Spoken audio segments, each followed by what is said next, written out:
नमस्कार दोस्तों, आप सभी का स्वागत है साध्य पीएससी एकेडमी में। और आज की इस क्लास में आप सभी का स्वागत है। सबसे पहले नवरात्रि की आप सभी को हार्दिक शुभकामनाएं। और नवरात्रि के इस अवसर पर साध्य पीएससी एकेडमी में संचालित सभी कोर्सेज में मिल रहे हैं आपको 70% का डिस्काउंट। चाहे वो शिक्षक हो, सहायक शिक्षक हो, चाहे व्याख्याता हो, जिसमें आपका व्यायाम शिक्षक, योग शिक्षक, व्याख्याता, जीव विज्ञान, रसायन शास्त्र, हिंदी व्याख्याता, भौतिकी व्याख्याता या आमीन पटवारी, ठीक है, जो भी क्लासेस हैं बिल्कुल आप जुड़ सकते हैं साध्य पीएससी एकेडमी के साथ। और बिल्कुल लगातार जुड़े रहने का आपको फ़ायदा भी मिलेगा। लगातार क्लासेस चल रही है अलग अलग बैचेस में, तो बिल्कुल आप जिस भी एग्ज़ाम की तैयारी कर रहे हैं बिल्कुल आप सभी जुड़ सकते हैं, ठीक है। चलिए, तो बिल्कुल जितने भी बच्चे जुड़ चुके हैं उन सभी का स्वागत है एक बार फिर से आज के सेशन में। और आज के इस सेशन में भी हम बेहतरीन क्वेश्चन करने वाले हैं। Good afternoon. चलिए, ठीक है।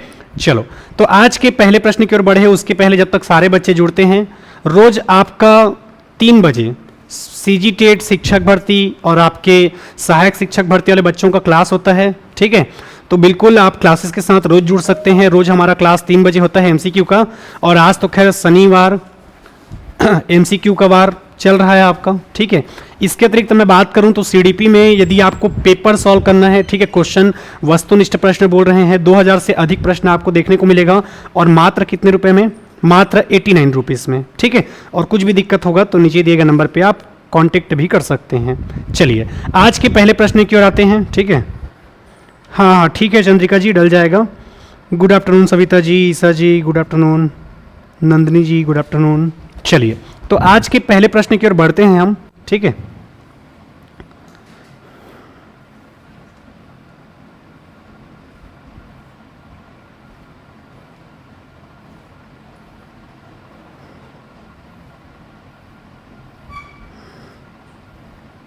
चलिए, पहला प्रश्न जो आपकी स्क्रीन पे दिखाई दे रहा है और कुछ इस प्रकार से है, ठीक है।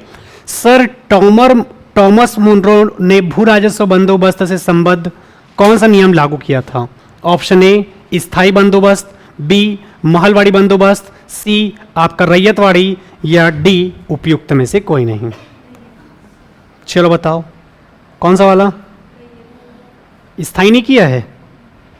देखो, सबसे पहले तो आपको यही समझ नहीं आ रहा होगा कि सर ये क्या है, स्थायी बंदोबस्त कहें। गुड इवनिंग सभी को। या महलवाड़ी या रैयतवाड़ी। तो सबसे पहले आपको जो बेसिक थोड़ा सा मैं बताना चाहता हूं, ये एक प्रकार से राजस्व वसूली करने का क्या था? तरीका। जाहिर सी बात है, इस टाइम अंग्रेज लोग क्या करते थे? शासन करते थे भारत में। और जब भारत में अंग्रेज लोग शासन करते थे, ये उस समय की बात है जब अंग्रेज हमसे क्या लिया करते थे?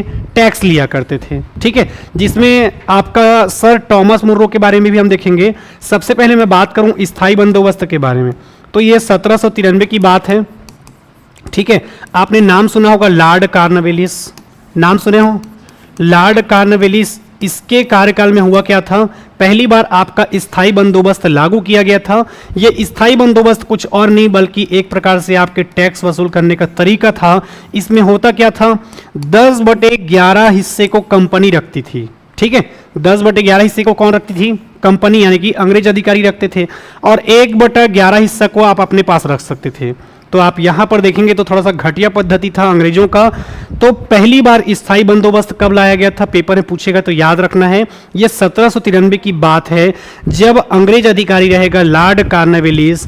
इसमें हालांकि एकदम डीप नहीं पूछेगा, यह कर राजस्व वसूल करने का एक तरीका था, जिसमें से 10/11 हिस्सा किसको जाता था? कंपनी को। और 1/11 हिस्सा खुद रखते थे, जो उपज उपजाते थे या खेती वेती करके जो आपका उत्पादन करते थे। ये हुआ एक, ठीक है। दूसरा यहाँ पर आप नाम देख रहे हो सर टॉमस मुनरो, ठीक है। ये नाम आपने सुना ही होगा। भू राजस्व से संबंधित इन्होंने जो बंदोबस्त लागू किया, इसका नाम है क्या? आपका रैयतवाड़ी बंदोबस्त, ठीक है। बिल्कुल सभी लोगों ने सही आंसर दिया है।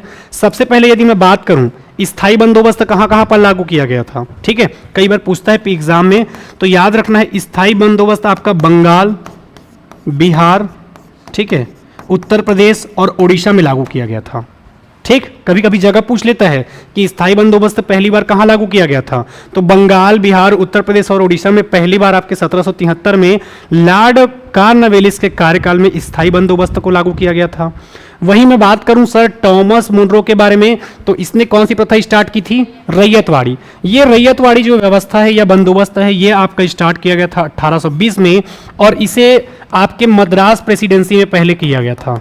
सबसे पहले मद्रास प्रेसिडेंसी में किया गया और उसके बाद आगे चल के बंबई में भी किया गया। ठीक है, अभी आप जाओगे ना तो मद्रास, ठीक है, मद्रास में आपका तमिलनाडु आपका राज्य है, और तमिलनाडु में जब आप जाओगे, ठीक है, तो यहाँ पर पहली बार आपका क्या किया गया था? रैयतवाड़ी बंदोबस्त आपका लागू किया गया था। तो ये दो क्वेश्चन जो एग्जामिनर बार बार पूछता है, आपको थोड़ा सा याद रखना होगा। ठीक है, पहली बार यदि बात करेगा स्थायी बंदोबस्त, तो वो कौन था आपका? लॉर्ड कार्नवेलिस। कहाँ कहाँ पर लागू किया गया था? बंगाल, बिहार, उत्तर प्रदेश और आपके ओडिशा में। दूसरा यदि 1820 की मैं बात करूं तो पहली बार ये रैयतवाड़ी व्यवस्था आपका प्रारंभ किया गया था। ठीक है, मद्रास में पहली बार आपका किया गया था। ठीक है, और इसके बाद फिर आगे चल के बंबई प्रेसिडेंसी। उस टाइम आपके 3 मुख्य जगह थे। सबसे पहले आपका सबसे ज़्यादा फेमस था बंगाल। क्या फेमस था आपका? बंगाल। बंगाल के बाद आपका बंबई, और बंबई के बाद आपका मद्रास। अधिकतर जब आप नाम सुनोगे पहले, तो इन 3 प्रेसिडेंसियों का नाम सबसे ज़्यादा सुनोगे। ठीक है, तो फिलहाल इसका आंसर सभी बच्चों ने सही आंसर दिया है, तो याद रखना है क्या हो जाएगा आपका? रैयतवाड़ी बंदोबस्त। ये सब क्या है? एक प्रकार से आपका टैक्स वसूल करने का तरीका है लोगों से। ठीक है, क्योंकि अंग्रेज किस पे शासन करते थे? हम पे शासन करते थे। तो ये आपको याद रखना है, पूछा जाएगा। तो अगला, मद्रास के रैयतवाड़ी बंदोबस्त से कौन संबंधित रहा?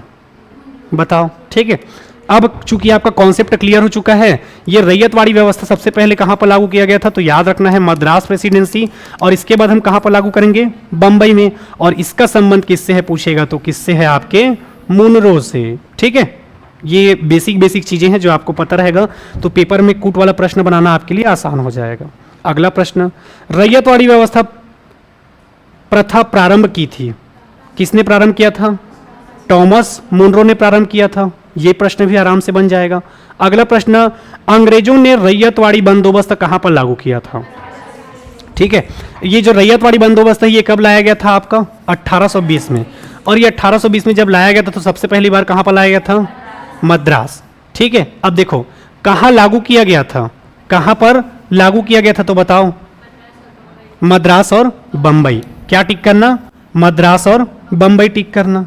ठीक है, अब किसी को डाउट हो रहा है क्या? सर अभी तो आप मद्रास बताए थे, यहां पर दोनों क्यों टिक कर रहे हो? नहीं हो रहा है? देखो, पहली बार अगर पूछेगा, अगर पहली बार पूछता, तब हम सिंगल किसको टिच करते हैं? मद्रास को। लेकिन अभी जस्ट मैंने बताया था कि रैयतवाड़ी व्यवस्था आपके मद्रास और बंबई प्रेसिडेंसी दोनों जगह हुआ था। अगला क्वेश्चन जब बनाओगे तो क्लियर हो जाएगा। चलो, अब यहां पर क्या पूछा है आपसे? सर्वप्रथम। क्या पूछा है आपसे? सर्वप्रथम। ठीक है, सर्वप्रथम करके अलग से जब मेंशन करेगा तो ऑप्शन भी आपको अलग अलग देगा। तो सर्वप्रथम जब रैयतवाड़ी व्यवस्था की बात कर रहा है, ठीक है, तो याद रखना है ये कहां पर लागू किया गया था? आपके मद्रास प्रेसिडेंसी में। तो बिल्कुल आपका आंसर क्या हो जाएगा? डी हो जाएगा। ठीक है, समझ रहे हो ना? अलग अलग दिन हम अलग अलग टॉपिक करते जाएंगे और वो कॉन्सेप्ट आपका वैसे ही बिल्ट अप होते जाएगा।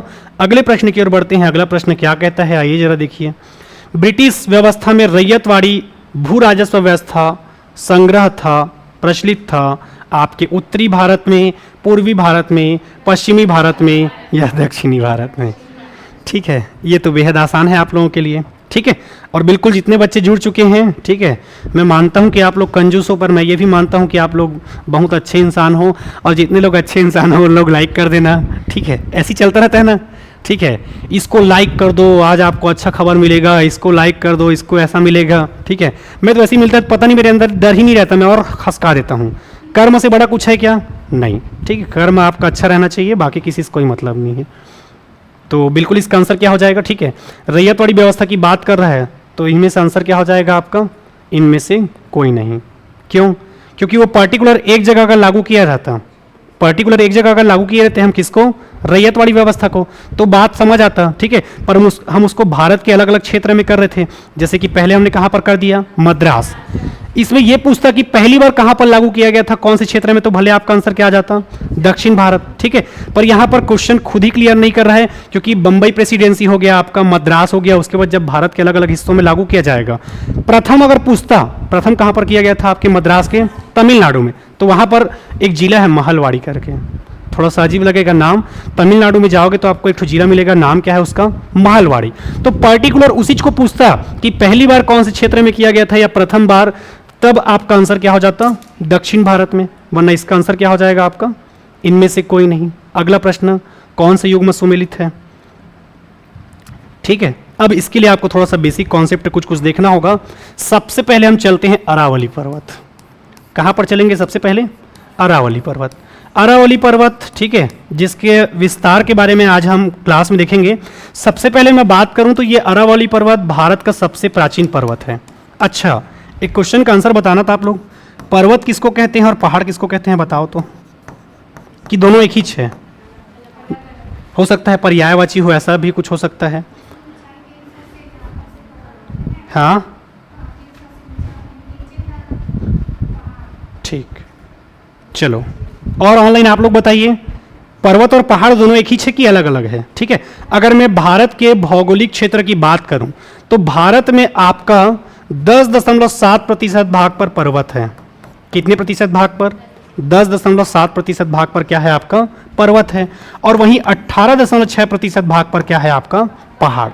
जब मैंने पहली बार ये कॉन्सेप्ट पढ़ाया था तो आपको बताया भी था, ठीक है।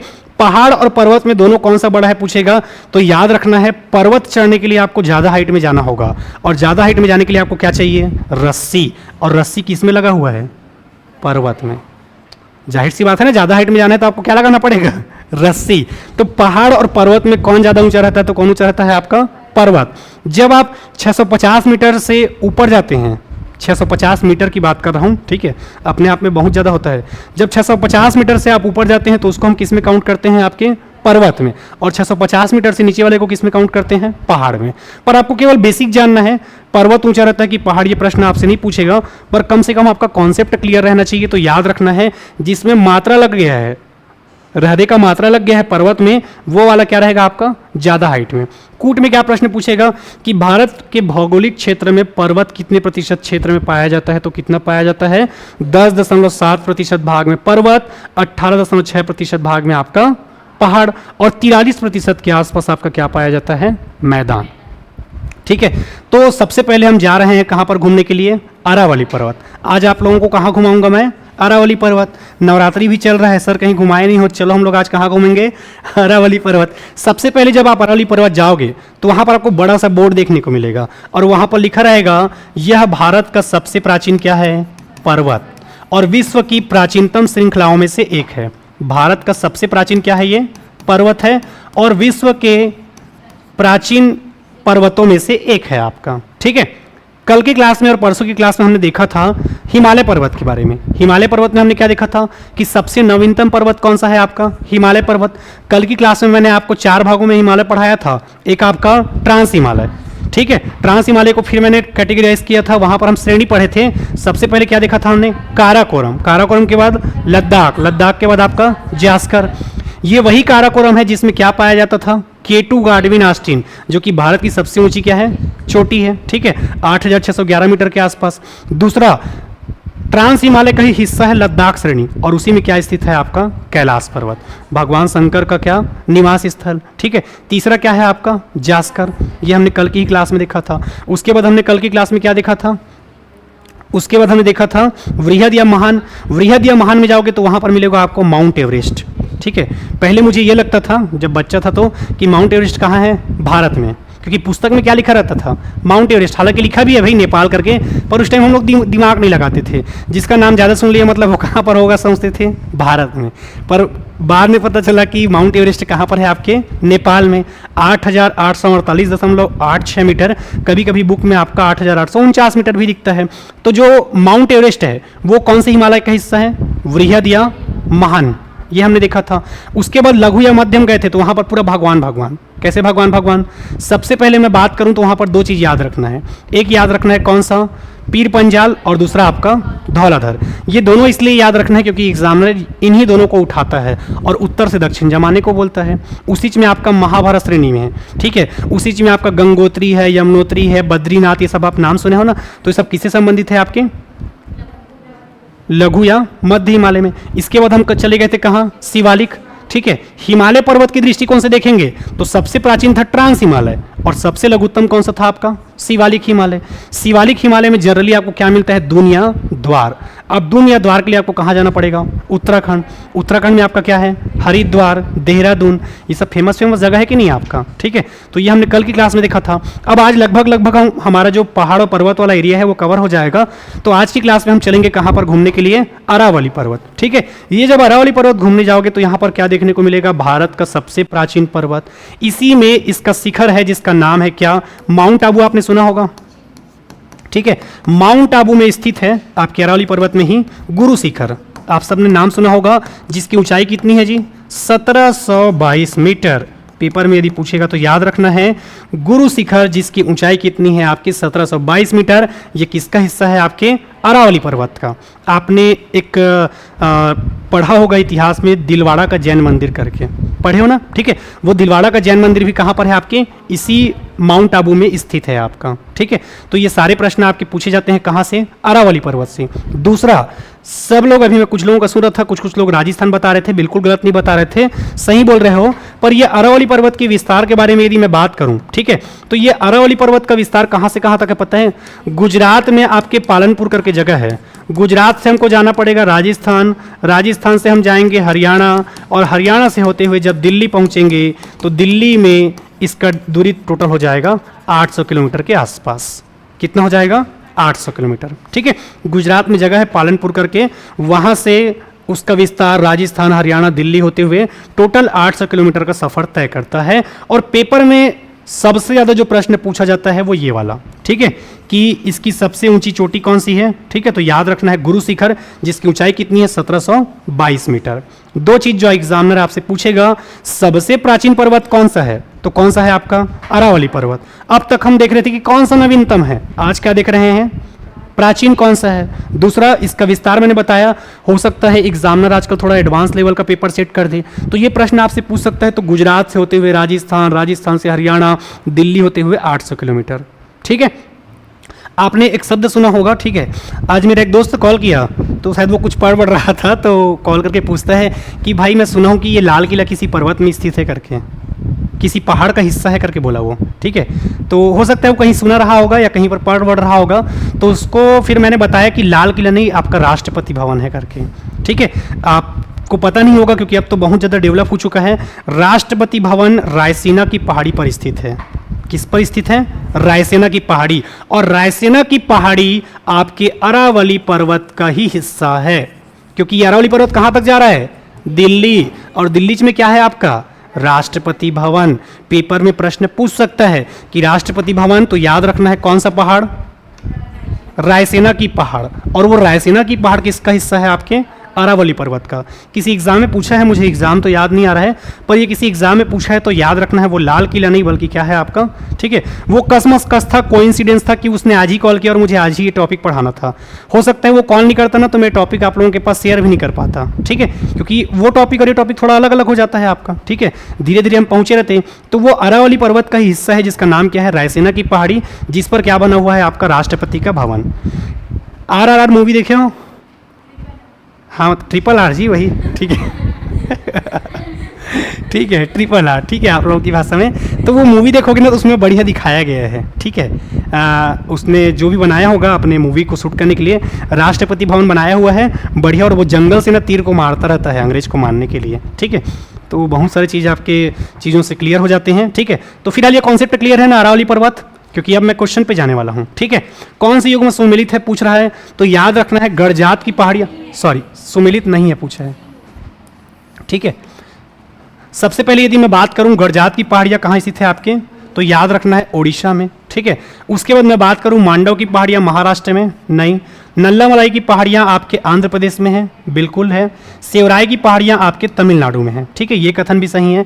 तो याद रखना है मांडव की पहाड़ियाँ आपके महाराष्ट्र में नहीं बल्कि कहाँ स्थित है? आपके गुजरात में। ठीक है, कहाँ स्थित है? गुजरात। चलो बताओ गुजरात में लोकसभा का सीट कितना है? ठीक है, मैंने बताया था ना, गुजरात से कौन है आपके? मोदी जी। तो मोदी जी 26 जनवरी में क्या फहराते हैं? झंडा। तो यहाँ पर लोकसभा सीट कितना है? 26। ठीक है, कितना है आपका? 26। और राज्यसभा का कितना है? राज्यसभा का जी 11। याद रखना है। ठीक है, अगला प्रश्न, चलो थोड़ा सा हाई क्वालिटी का क्वेश्चन आ गया है और ऐसे ही क्वेश्चन आपके एग्ज़ाम में पूछे जाते हैं। क्या पूछा है? सही सुमेलित करिए। कौन कौन सा सुमेलित है?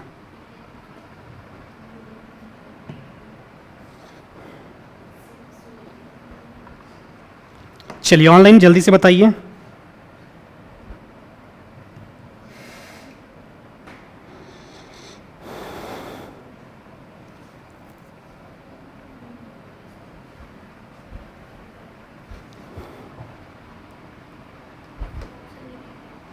नहीं दिख रहा है।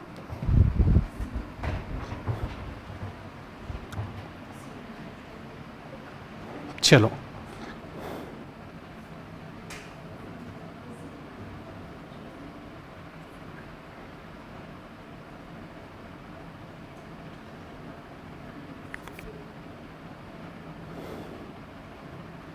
चलिए ऑनलाइन जल्दी से बताइए। आप लोग बताओ जी क्या होगा। अभी ये सब टॉपिक नहीं पढ़े हो ना तो थोड़ा सा बताने में दिक्कत होगा, ठीक है, पर धीरे धीरे करके मैं थोड़ा सा टॉपिक कवर करवाते जाऊंगा आप लोगों को।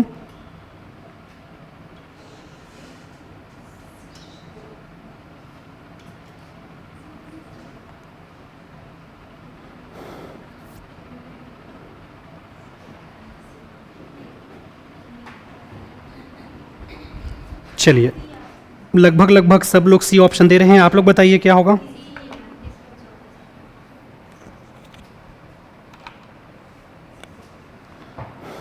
चलिए ठीक है, अब यहाँ तक पहुँचने से पहले हम चलते हैं थोड़ा सा घूमने के लिए।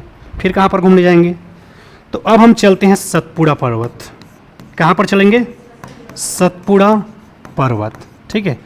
सतपुड़ा पर्वत के बारे में यदि प्रश्न आपसे पूछा जाता है तो याद रखना है ये दक्कन पठार का हिस्सा है। किसका हिस्सा है? आपके दक्कन पठार का हिस्सा है। दूसरी मैं बात करूं सतपुड़ा पर्वत के बारे में तो हमें देखने से ऐसा लगता है सतपुड़ा पर्वत के बारे में कि इसका विस्तार कहाँ पर होगा? आपके मध्य प्रदेश में, ठीक है। क्या देखने को मिलता है? इसका विस्तार कहाँ पर होगा?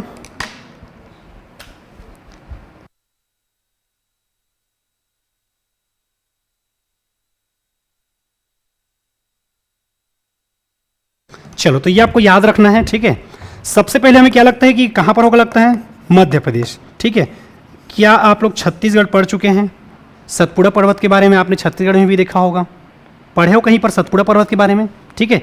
चूँकि पहले ये किसका है? हाँ हाँ बोलो ना जी, क्या बोल रहे थे?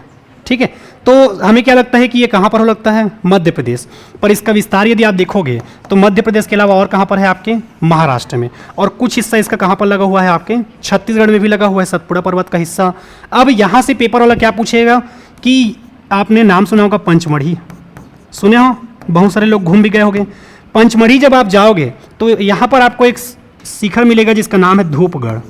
क्या है आपका? धूपगढ़, जिसकी ऊंचाई है 1352 मीटर।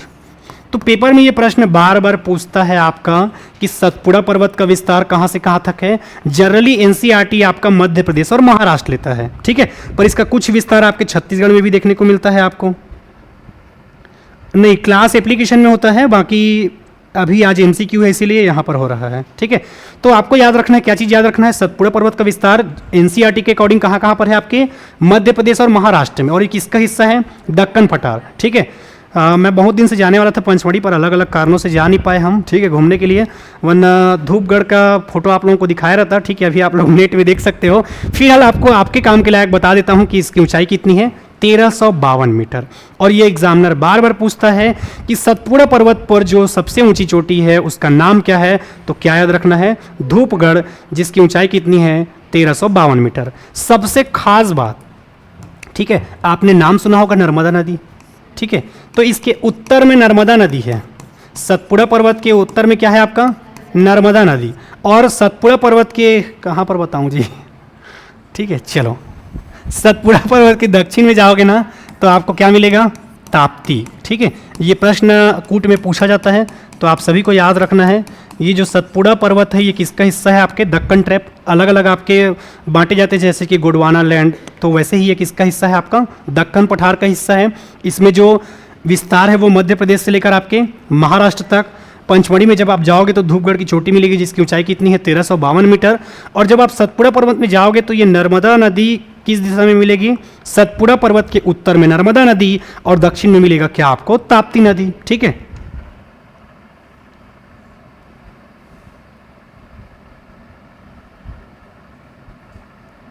हाँ दोनों का मिलेगा, ठीक है, उसका भी मिलेगा। चलो, तो ये आपको याद रखना है अगर पूछा जाएगा तो, ठीक है, इतना कम से कम क्लियर रखना है। अब हम क्वेश्चन की ओर आते हैं। ठीक है, यहाँ पर आप कोरोमंडल तट देख रहे हैं। ठीक है, कोरोमंडल तट को आप और किस नाम से जानते हैं? ठीक है, दक्षिण पूर्वी तट। क्या कहते हैं हम इसको? दक्षिण पूर्वी तट कहते हैं। ठीक है, ये आपको याद रखना है। कोंकण तट के बारे में यदि हम बात करेंगे तो कोंकण तट आपको कहाँ पर देखने को मिलेगा? ठीक है, दक्षिण पश्चिमी तट को हम क्या कहते हैं? आपका कोंकण तट। ठीक है, ये आपको याद रखना है। तो इस हिसाब से तो आपका ये दोनों क्या हो जाता है? खत्म। ठीक है, कार्डमामम की पहाड़ी कहाँ देखने को मिलेगा आपको बताओ? कहाँ है कार्डमामम? बताइए ऑनलाइन, कार्डमामम की पहाड़ी कहाँ स्थित है? बताइए कमेंट करके।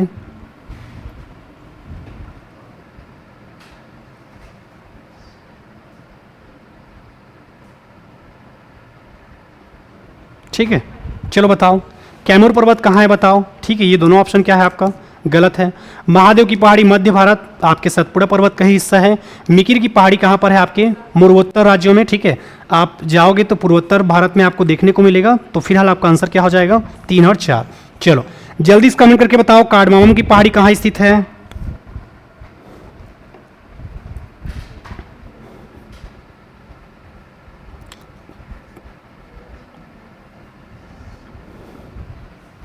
ठीक है, चलो तो अगले प्रश्न की ओर बढ़ते हैं हम। ये आंसर 2 और 3 नहीं होगा, बल्कि क्या होगा आपका? 3 और 4। ठीक है, चलिए अगले प्रश्न की ओर बढ़ते हैं।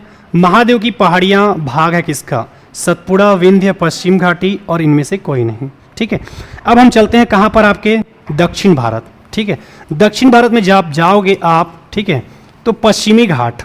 कौन से घाट में हम जाएंगे? पश्चिमी घाट। ये पश्चिमी घाट को हम और किस नाम से जानते हैं? सह्याद्री। ठीक है, पश्चिमी घाट को हम और किस नाम से जानते हैं? सह्याद्री। यहाँ पर जब आप जाओगे केरल राज्य में, कहाँ पर जाओगे? केरल। तो केरल में आपको जाओगे तो यहाँ पर आपको देखने को मिलेगा क्या? अनाईमुड़ी। क्या देखने को मिलेगा? अनाईमुड़ी। ठीक है, इस अनाईमुड़ी की ऊंचाई कितनी है? ये पेपर में बार बार पूछता है, तो याद रखना है 2695 मीटर। कितना है आपका? 2695 मीटर। और ये भारत का सबसे ऊंची क्या हो जाती है? चोटी। कैसे याद रखोगे कि ये भारत का सबसे ऊंची चोटी है? तो याद रखना है जिसमें मूड़ी है। जिसमें क्या है? मूड़ी। मूड़ी मतलब क्या होता है? सिर। ठीक है, और उसी से तो आपका हाइट नापते हो कि नहीं नापते? तो वैसे ही आपको याद रखना है भारत की सबसे ऊंची चोटी कौन सा है पूछेगा तो कौन सा है आपका? अनाईमुड़ी, जिसके लिए आपको कहाँ जाना पड़ेगा? केरल। ठीक है, हालांकि ये बॉर्डर में है, पर जब एनसीईआरटी वाला लेता है तो उसको कौन सा राज्य ले लेता है? केरल। ठीक है, ये 2 राज्यों के बॉर्डर पर स्थित है। अगर एक्चुअल में आप मैपिंग के हिसाब से देखोगे तो ये आपको याद रखना है। पश्चिमी घाट को ही हम क्या कहते हैं? सह्याद्री कहते हैं। केरल में आपका क्या स्थित है? अनाईमुड़ी, जिसकी ऊंचाई कितनी है? 2695 मीटर। ये पेपर में बार बार पूछता है सही जोड़ी मिलाओ में। ठीक है, कई बार वो ना डाटा देके पूछेगा कि इसका कितना है, इसका कितना है, इसका कितना है करके। तो ये आपको कम से कम याद रखना है। पश्चिमी घाट को हम क्या कहते हैं? सह्याद्री। केरल में जाओगे तो आपको क्या देखने को मिलेगा? अनाईमुड़ी। ठीक है, जो कि कितनी ऊंचाई पर है? 2695 मीटर। ठीक है, चलो इसका आंसर क्या हो जाएगा आपका? सतपुड़ा। ठीक है, तो याद रखना है माता सती, पार्वती माता को और क्या कहते हैं? माता सती। तो सती से सतपुड़ा, और इधर क्या मिल जाएंगे आपको? महादेव। थोड़ा कोरिलेट करके समझने का प्रयास करना। अगला प्रश्न क्या है? धूपगढ़ की चोटी कहाँ स्थित है? बताओ। ये तो एकदम आसान हो गया। ठीक है, 13 चौक कितना होता है? 52। 13 चौक कितना होता है? 52। याद करने की आवश्यकता नहीं है। ठीक है, ये धूप ना तो तेरा होगा ना तो मेरा, ये धूप ना तो तेरा होगा ना तो मेरा। भाई सूर्य भगवान तो सबके हैं ना। ठीक है, विटामिन डी की आवश्यकता सबको है। कई लोग दिन भर विटामिन डी लेते रहते हैं। दिन भर नहीं, केवल सूर्य उदय होने से 1 से 2 घंटे तक ही आपको विटामिन डी मिलेगा। ठीक है, इसके पहले राकेश सर ने बताया होगा, पर पता है तो मैं भी बता देता हूँ। ठीक है, कई लोगों को ये लगता है कि दिन भर मिलता होगा, क्या दिन भर नहीं मिले? ठीक है, कई लोगों के बॉडी में विटामिन डी की कमी हो जाती है, तो उनको अलग अलग चीज़ों का सेवन करने के लिए कहा जाता है। तो थोड़ा सा ऑन नहीं तो ले लिया करो धूप, सुबह सुबह एकदम ज़्यादा नहीं, वरना चक्कर खा गिर जाओगे। ठीक है, कई बार देखना एकदम ज़्यादा धूप में बैठ जाओगे ना और अंदर आओगे तो पूरा काला काला दिखता है कि मेरा ही आँख खराब है जी। ठीक है, तो उसके लिए आपको प्रकाश वाला चैप्टर पढ़ना पड़ेगा। फिलहाल हम पहुंचते हैं धूपगढ़। तो ये धूप ना तो तेरा होगा ना तो मेरा होगा, और ये धूपगढ़ की चोटी कहाँ पर स्थित है आपके? सतपुड़ा रेंज में, जिसका विस्तार कहाँ से कहाँ देखने को मिलता है आपको? मध्य प्रदेश से महाराष्ट्र। विंध्य नहीं होगा, क्या हो जाएगा आपका? सतपुड़ा रेंज में। अगले प्रश्न की ओर बढ़ते हैं, और उसके पहले आ चुका है क्या? नवरात्रि। आप सभी को पता होगा कई सारी जगहों पर आज छठवां दिन मनाया जा रहा है, कई जगह पंचमी मनाया जा रहा है, ठीक है। पर जो भी है हम तो नवरात्रि सेलिब्रेट करेंगे, और बिल्कुल इसका ऑफर का फ़ायदा उठाना है आप सभी को। कितने % का डिस्काउंट मिल रहा है? 70% का डिस्काउंट। पिछले मैं कई महीनों से देख रहा हूँ कुछ ज़्यादा ही डिस्काउंट मिल रहा है क्या जी? अब थोड़ा सा बंद करवाना पड़ेगा ना, ठीक है। कई बार फ्री मिल रहा है, कई बार डिस्काउंट में मिल रहा है। मैं मानता हूँ कि एजुकेशन को फ्री में देना चाहिए, पर ना ज़्यादा फ्री दोगे ना फिर वैल्यू नहीं रहता उसका। मुझे पर्सनली ऐसा लगता है, पर बहुत सारे बच्चों की स्थिति भी ठीक नहीं रहती, तो ऐसे बच्चों को के लिए ठीक भी है, ठीक है। पता नहीं, मेरे को लगता है ऐसा है कि ना जो भी चीज़ आपको आसानी से मिल जाता है ना, उसका ज़िंदगी में कोई वैल्यू नहीं रहता। जैसे कि आप एकदम तुरंत पढ़ के निकले और कोई सरकारी नौकरी लग गया तो उसका कोई वैल्यू नहीं है, पर अभी आप संघर्ष कर रहे हो और इसके बाद जब लगेगा तो उसका वैल्यू क्या हो जाता है? बढ़ जाता है, ठीक है। अगला क्वेश्चन, ठीक है। और अगला क्वेश्चन जो कि आपकी स्क्रीन में आ नहीं रहा है, ए लीक कर दिया मेरे बिना पूछे। व्यापम की तरह ये बोर्ड भी लीक हो जाता है। चलो, रामगिरी की पहाड़ियां इस पर्वत की श्रृंखला का भाग है? विंध्याचल, सतपुड़ा, मैकल, सह्याद्री।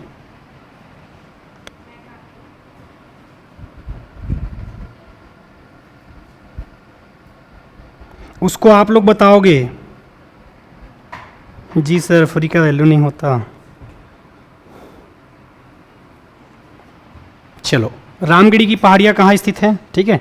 तो याद रखना है, तमिलनाडु में एक जगह है आपका। आप सब ने पुष्पा मूवी देखा होगा, देखियो पुष्पा मूवी, ठीक है। उसमें एक जिला का नाम लेता है, पुष्पा मूवी में एक जिले का नाम लेता है, वहीं पर स्थित है आपका क्या? रामगढ़ की पहाड़ियाँ। कौन सा जिला है बताओ? ठीक है, तो फिलहाल इसका आंसर क्या हो जाएगा आपका? उपरोक्त में से कोई नहीं। अगला प्रश्न, पारसनाथ की पहाड़ी कहाँ स्थित है? चलो बताओ, ये क्वेश्चन अच्छा है।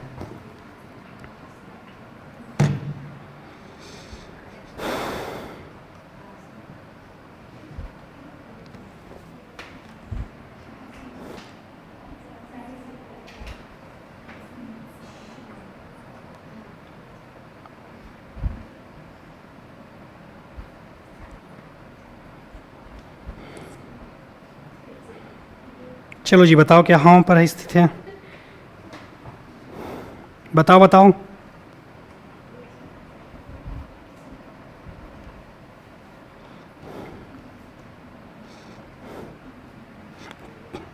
एक जने जैन तीर्थंकर थे, नाम सुना होगा आप लोगों ने, पार्श्वनाथ, ठीक है। उनके बारे में यदि सुनोगे तो आपके लिए समझना आसान हो जाएगा। पार्श्वनाथ जो कि कौन से नंबर के तीर्थंकर हैं आपके? 23वें, ठीक है। तो ये जो पारसनाथ की पहाड़ी है, ये जनरली आपको कहाँ देखने को मिलेगा? झारखंड। झारखंड में जब आप जाओगे तो यहाँ पर आपको क्या देखने को मिलेगा? पारसनाथ की चोटी, ठीक है। पारसनाथ की पहाड़ी, जहाँ पर आपके 23वें नंबर के तीर्थंकर हैं। क्या है आपके? 23वें नंबर के तीर्थंकर हैं, जिनका नाम क्या है? पार्श्वनाथ, ठीक है। तो पेपर में यदि पूछेगा तो याद रखना है पार्श्वनाथ का। और छत्तीसगढ़ में कहाँ पर है आपका? छत्तीसगढ़ में कहाँ है? नगपुरा, ठीक है। दुर्ग जिले में आपका नगपुरा करके जगह है, ठीक है। कभी जाने का मौका मिलेगा तो जाना। मैं तो आज तक गया नहीं हूँ, खैर दुर्ग का हूँ फिर भी, ठीक है। गुजरा जरूर हूँ, पर वहाँ अंदर जाने का सौभाग्य नहीं मिल पाया है अभी तक। तो फिलहाल तो हम झारखंड नहीं जा सकते, पर वहाँ जा सकते हैं, ठीक है। तो इसकी ऊंचाई कितनी है पूछेगा तो याद रखना है 13 पंचे कितना होता है? 65। 13 चौक 52 में क्या मिला था आपको? धूपगढ़ की पहाड़ी। और 13 पंचे 65 में क्या मिलेगा आपको? पारसनाथ की पहाड़ी। तो आंसर क्या हो जाएगा आपका? सी, ठीक है। चलिए अगले प्रश्न की ओर बढ़ते हैं। सूची फर्स्ट को सेकंड से मिलाइए और क्या होगा बताइए। गारो, खासी, जयंतिया, ये सब पहाड़ियाँ कहाँ पर मिलेंगे आपको? पूर्वोत्तर राज्यों में, ठीक है। कहाँ पर मिलेगा? मेघालय। मिरी कहाँ पर मिलेंगी आपको? अरुणाचल प्रदेश। कोल्लई मलई, ये कहाँ पर मिलेगा आपको? तमिलनाडु। और डालमा की पहाड़ी कहाँ मिलेगी आपको? झारखंड। सभी पहाड़ी पता नहीं है, पर एक दो ठो भी यदि आपको पता है तो आपसे बन जाता आंसर। दिया है कि नहीं जी ऑप्शन में? नहीं दिया है?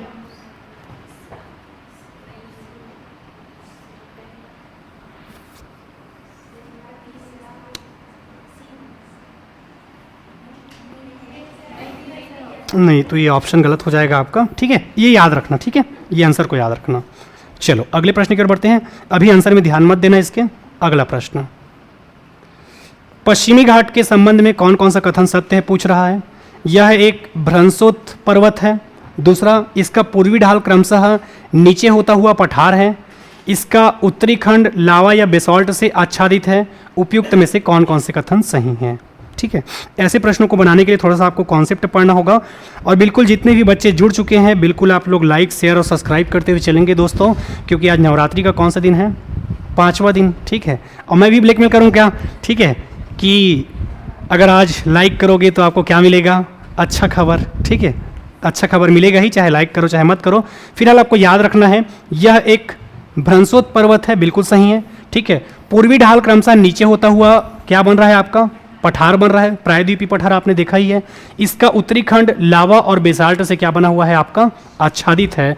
तो बिल्कुल आंसर क्या हो जाएगा आपका, 1, 2 और 3, तीनों कथन क्या है आपका, सही है। अगला, कोडाईकनाल किस पहाड़ी पे स्थित है, चलो बताओ, कोडाईकनाल किस पहाड़ी में स्थित है, अमरकंटक, पालनी, बूंदी या अन्नामलाई। ठीक है, ये तो आपको स्पष्ट रूप से पता चल रहा है। ठीक है, तमिलनाडु में जब जाओगे तो आपको क्या देखने को मिलेगा, ठीक है, कोडाईकनाल, और यहाँ पर क्या मिलेगा आपको, पालनी। तो इसका आंसर क्या हो जाएगा आपका, पालनी। अगला प्रश्न, कौन सी पहाड़ियाँ राजस्थान में विंध्य पर्वत श्रेणियों का विस्तार है, मुकुंदरा पहाड़ियाँ, डोरा, अलवार या गिरवा। चलिए बताइए, अपने अपने हिसाब से बता दो, एक जनक तो सही होगा। ठीक है, जैसे कि हम लोग कुछ क्विज खेलने जाते थे ना, अभी आपके यहाँ पर जंगल सफारी में क्विज चल रहा था, तो मैं और मेरे दोस्त धोखे से उसी दिन पहुँच गए थे घूमने के लिए। ठीक है, तो हमने एक क्विज खेला, तो हमने डील कर लिया था कि जो भी जीतेगा, पैसा जो भी मिलेगा उसका पार्टी करेंगे करके, ताकि कोई भी जीते करके जी। ठीक है, क्योंकि सामने वाले के जीतने के चांसेस ज़्यादा थे, और जब सामने वाले के जीतने के चांसेस ज़्यादा है तो आपको डील करना ज़्यादा अच्छा है। ठीक है, या तो आप रिस्क कर लो। तो हमने डील किया कि जो भी जीतेगा पैसे का क्या करेंगे हम, पार्टी। अब वहाँ पर क्विज पूछते गए, कभी उसको पता रहता था कभी मुझे पता रहता था, वो क्विज हम लोग जीत गए। ठीक है, और उसके बाद जो पैसा मिला उसी का हम लोग क्या किए थे, पार्टी। वैसे ही आपके 4 ऑप्शन में से अलग अलग बता दो, एक तो सही होगा। कौन सी पहाड़ियाँ राजस्थान में विंध्य पर्वत श्रेणियों का क्या है आपका, विस्तार है। ये वही विंध्य पर्वत है जो आपको कहाँ पर देखने को मिलेगा, छत्तीसगढ़ में। और छत्तीसगढ़ के दृष्टिकोण से आप याद रखेंगे तो याद रखना है, जो पहाड़ियाँ आपके राजस्थान के विंध्य पर्वत में है वो कौन सा है आपका, मुकुंदरा की पहाड़ियाँ। ठीक है, चलिए अगले क्वेश्चन की ओर बढ़ते हैं, कौन सा पर्वतीय चोटी पूर्वी घाट में अवस्थित है। ठीक है, ये थोड़े से अजीब अजीब लग रहे होंगे आपको प्रश्न, ठीक है, पर इस प्रकार से भी प्रश्न आपके एग्जाम में पूछे जाते हैं। चलिए बताइए, चलो ऑनलाइन वाले जल्दी जल्दी बताते जाओ, क्योंकि आज बहुत सारा क्वेश्चन करना है हमको।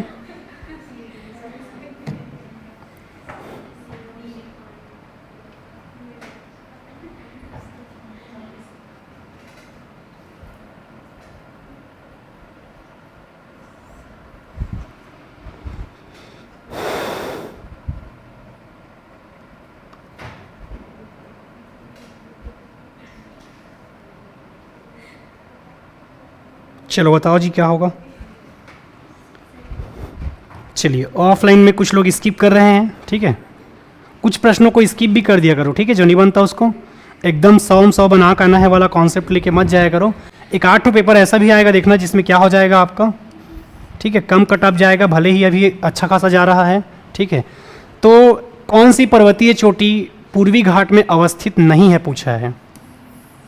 आप लोग है पढ़ रहे थे क्या थोड़ी देर पहले, नहीं है। ठीक है, और हमेशा ना जब एग्जामिनर भी देगा तो यहीं पढ़ देता है, क्यों पता है, आप सीधा सीधा पढ़ रहे हो तो आप पढ़ लोगे, तो जानबूझ के वो क्या देता है इधर, ताकि हड़बड़ हड़बड़ पढ़ो और क्या कर लो, एक ठो गलत कर लो करके। ठीक है, तो याद रखना है, पूर्वी घाट का हिस्सा नहीं है, गलीकोंडा तो आपका है। ठीक है, सिंकराम गट्टा भी है आपका, मादुगुल्ला कोंडा भी है। ठीक है, क्या नहीं है आपका, सलहेर। ऐसे प्रश्नों को पेपर में क्या करना है आपको, छोड़ना है। ठीक है, या तो फिर इसमें जबरदस्ती तुक्का मार के आओगे। ठीक है, अगला प्रश्न, चलो इसको बनाओ, ये प्रश्न पूछेगा व्यापम में, जो व्यापम में एग्जाम में पूछेगा वो सारा मैं बता रहा हूं ना आप लोगों को।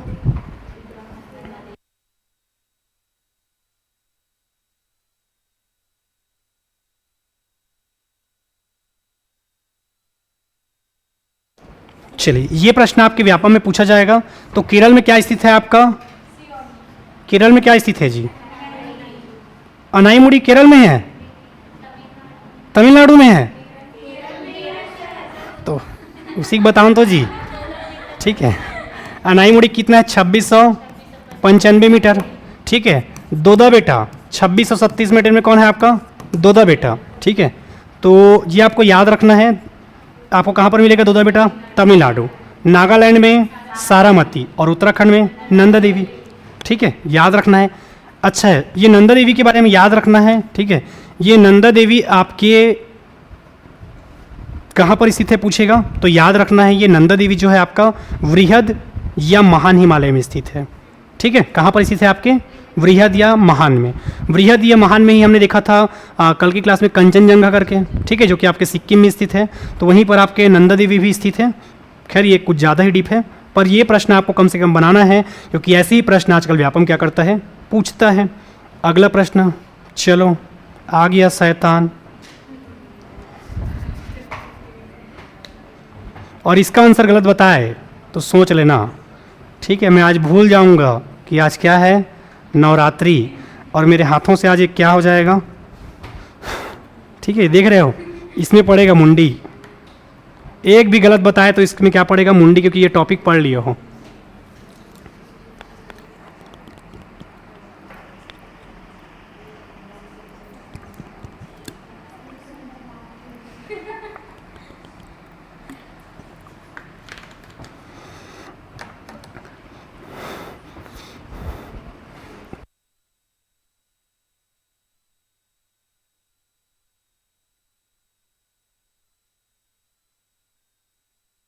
का मत का मूल्य अलग अलग राज्यों में अलग अलग होता है, बिल्कुल सही है भाई। अलग अलग राज्य की जनसंख्या अलग अलग है, ठीक है, क्योंकि एमएलए का मतलब क्या होता है? विधायक, मेंबर ऑफ लेजिस्लेटिव, जिसे हम हिंदी में क्या कहते हैं? विधायक, ठीक है। विधानसभा के सदस्य को क्या कहोगे? विधायक। एमएलए का मतलब क्या होता है? विधायक। जानबूझ के यहाँ पर इंग्लिश में डाला है ताकि आपको इंग्लिश का भी टर्मिनोलॉजी पता चले। दूसरा, ठीक है, एमपी को, संसद को हम क्या कहते हैं? MP, member of parliament. क्या कहते हैं? Member of parliament. लिखोगे तो लिख लो, ठीक है। याद रखना है एमएलए का मतलब क्या होता है? विधायक। एमएलए का मतलब क्या होता है? विधायक। ये आपको याद रखना है। तो अलग अलग एक एमएलए के वोट का वैल्यू क्या होता है, ठीक है? राज्य की कुल जनसंख्या बटा राज्य में निर्वाचित विधायकों की संख्या। तो उस हिसाब से आपके अलग अलग राज्य में क्या है? अलग अलग जनसंख्या है। तो अलग अलग राज्यों में अलग अलग क्या मिलेगा? मत का मूल्य मिलेगा। दूसरा, लोकसभा के सदस्यों के वोट का मूल्य राज्यसभा के सदस्यों के वोट के मूल्य से अधिक होता है क्या? नहीं होता। कैसे होगा? ठीक है, नहीं होता। याद रखना है, जब कोई भी हम चुनाव करवाते हैं, सीट के आधार पर मत काउंट करो। आप लोग क्या सोच रहे हो? सीट के आधार पे सोच रहे हो क्या? नहीं, सीट के आधार पे मत सोचो। जैसे कि अभी उपराष्ट्रपति का चुनाव हुआ, तो क्या हमने आपको ये बोला कि आप राज्यसभा वाले हो तो वोट मत डालो, आपके पास सीट कम है तो वोट मत डालो, ऐसा बोले क्या? नहीं, उस आधार पे आपको काउंट नहीं करना है, ठीक है। दोनों के वोट का मूल्य एक दूसरे से अधिक रहता है, क्या पूछ रहा है, ठीक है। और क्वेश्चन में क्या पूछा है आपसे? कौन सा कथन सही है? तो कौन सा सही है आपका? केवल एक। अलग अलग राज्यों में एमएलए के वोट का मूल्य अलग अलग होता है। बाकी आपका ये जो राज्यसभा से अधिक या ज़्यादा वाला क्वेश्चन क्या है आपका? गलत है। अगला प्रश्न, या ये तो एकदम आसान है। चलो बताओ क्या होगा इसका आंसर? आवश्यक नहीं है, ठीक है। चलो, आयु 35 वर्ष हो, ठीक है। याद रखना है, राष्ट्रपति बनने के लिए उम्र कितनी होनी चाहिए? कम से कम 35 वर्ष। संसद चुने जाने की क्या रखता हो? केवल योग्यता, ठीक है। वहाँ पर मैंने बताया है आपको लोकसभा का सदस्य बनने की क्या रखता हो? योग्यता, ठीक है। देश का क्या हो? नागरिक हो। पर आपसे क्या पूछा है? नहीं हो, ठीक है। तो ऐसे प्रकार से भी प्रश्न आपके एग्जाम में पूछे जाएंगे, तो याद रखना है। ये प्रश्न आपको अलग नहीं करेगा, जो पहला प्रश्न था ना, वो आपको बाकी लोगों से अलग करेगा। जो नॉर्मल क्वेश्चन है वो तो बनाना ही है आपको एग्जाम में, और ऐसे प्रश्नों को सही करना है जो कोई नहीं कर पाएगा, जैसे कि पहले वाला प्रश्न था। अब इसको लगता है आपको कोई गलत करेगा, धोखे से कोई गलत कर दिया तो अलग चीज़ है, ठीक है। कोई पहली बार पढ़ रहा है तो, राष्ट्रपति 5 वर्ष तक अपने पद पर रहता है, बताओ अपने निर्वाचन की तारीख से, सही बोल रहे हैं। दूसरा, संसद द्वारा निर्धारित तिथि से। तीसरा, अपने पद ग्रहण के दिन से। चौथा, निर्वाचन आयोग द्वारा घोषित तिथि से, ठीक है। याद रखना है, कभी भी पद ग्रहण की तिथि से उसका क्या स्टार्ट होता है? आपका कार्यकाल। ठीक है, याद रखना है पद ग्रहण की तिथि से उसका क्या स्टार्ट होगा, कार्यकाल। ठीक है, जैसे कि जिस दिन आप लोग स्कूल में ज्वाइनिंग करोगे या कोई गवर्नमेंट जॉब में ज्वाइनिंग करोगे उसी दिन से आपका सैलरी बनना स्टार्ट हो जाएगा। जिस दिन आप ज्वाइन करोगे उसी दिन से आपका क्या बनना स्टार्ट हो जाएगा, सैलरी। सेम वैसे ही इसका भी है, जिस दिन से वह पद ग्रहण करेगा उसी दिन से इसका क्या स्टार्ट होगा, कार्यकाल। अगला एक तो अच्छा क्वेश्चन डाला था उसको गायब कर दिए, कोई बात नहीं, कैसे करोगे, ठीक है, हो सकता है इसके बाद हो। फिलहाल क्या आ चुका है आपका सीजी टेट का टेस्ट सीरीज, और मैं सोच रहा हूँ कि इसके बाद कुछ और क्वेश्चन होगा करके, कि मुझे पता नहीं है फिलहाल। ठीक है, तो सीजी टेट का ये टेस्ट सीरीज जिसका एग्जाम होना है कब, 1 फरवरी 2026 को। तो जितने भी बच्चे हैं जो सीजी टेट की तैयारी कर रहे हैं क्लासेस के माध्यम से जुड़ सकते हैं, और कुछ भी तकलीफ होगा जीवन में, कुछ भी तकलीफ होगा मतलब कोर्स से संबंधित, ठीक है, सॉरी जीवन से बोल रहा था, तो आप कौन से नंबर पे डायल करना, ये दोनों नंबर पे डायल करना। ठीक है, थोड़ा सा मैं शब्दों को वापस लेता हूँ। ठीक है, कोर्स से संबंधित कुछ भी दिक्कत रहेगा तो आप इस नीचे दिए गए नंबर पे क्या कर सकते हैं, कांटेक्ट कर सकते हैं। और बिल्कुल व्यापम के नए पैटर्न पर ही बन रहा है ये सीजी टेट का, तो बिल्कुल आप ये ज्वाइन कर सकते हैं। ठीक है, कुल 15 टेस्ट आपके रहेंगे। आमीन पटवारी का भी टेस्ट सीरीज, बहुत सारे बच्चे ऐसे हैं जो कि कई सालों से पढ़ लिए हैं, तो उनके आकलन करने का सबसे अच्छा जरिया क्या है आपका, ठीक है, आमीन पटवारी का ये टेस्ट सीरीज। ठीक है, और आज का क्लास फिर यहीं तक क्या होता है, ओवर। और इसके बाद किनका क्लास होगा, तुलेश सर का क्लास होगा हिस्ट्री का। ठीक है, तो बिल्कुल आप लोग इसी स्ट्रीम में बने रहेंगे। कुछ कुछ चीज़ें जो मैं और डिस्कशन करने वाला हूँ सर के आते तक, ठीक है, और वो डिस्कशन में कुछ इस प्रकार से रहेगा। चलो जल्दी से बताओ आप लोग, एक एमएलए का वोट का वैल्यू कितना होता है, जल्दी से बताओ।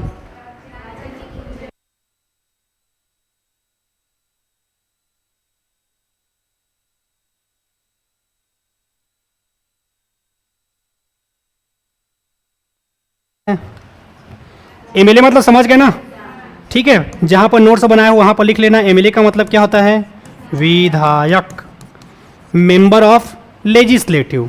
ठीक है, याद नहीं होगा ना लेजिस्लेटिव करके, तो लेजी क्या याद रखोगे, लेजी। लेजी का मतलब क्या होता है, आलसी।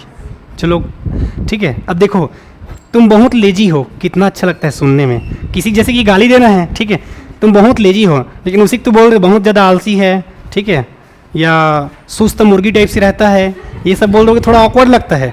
तो इंग्लिश के कई शब्द अच्छे हैं, ठीक है, किसी को ऐसे बोलना तुम बहुत लेजी हो मम्मी, ऐसा करके मम्मी सोचेगी कुछ अच्छा तारीफ कर रही होगी मेरी बेटी करके। ठीक है, जैसे कि सुल्तान मूवी में क्या दिखाया जाता है, सीड गाय।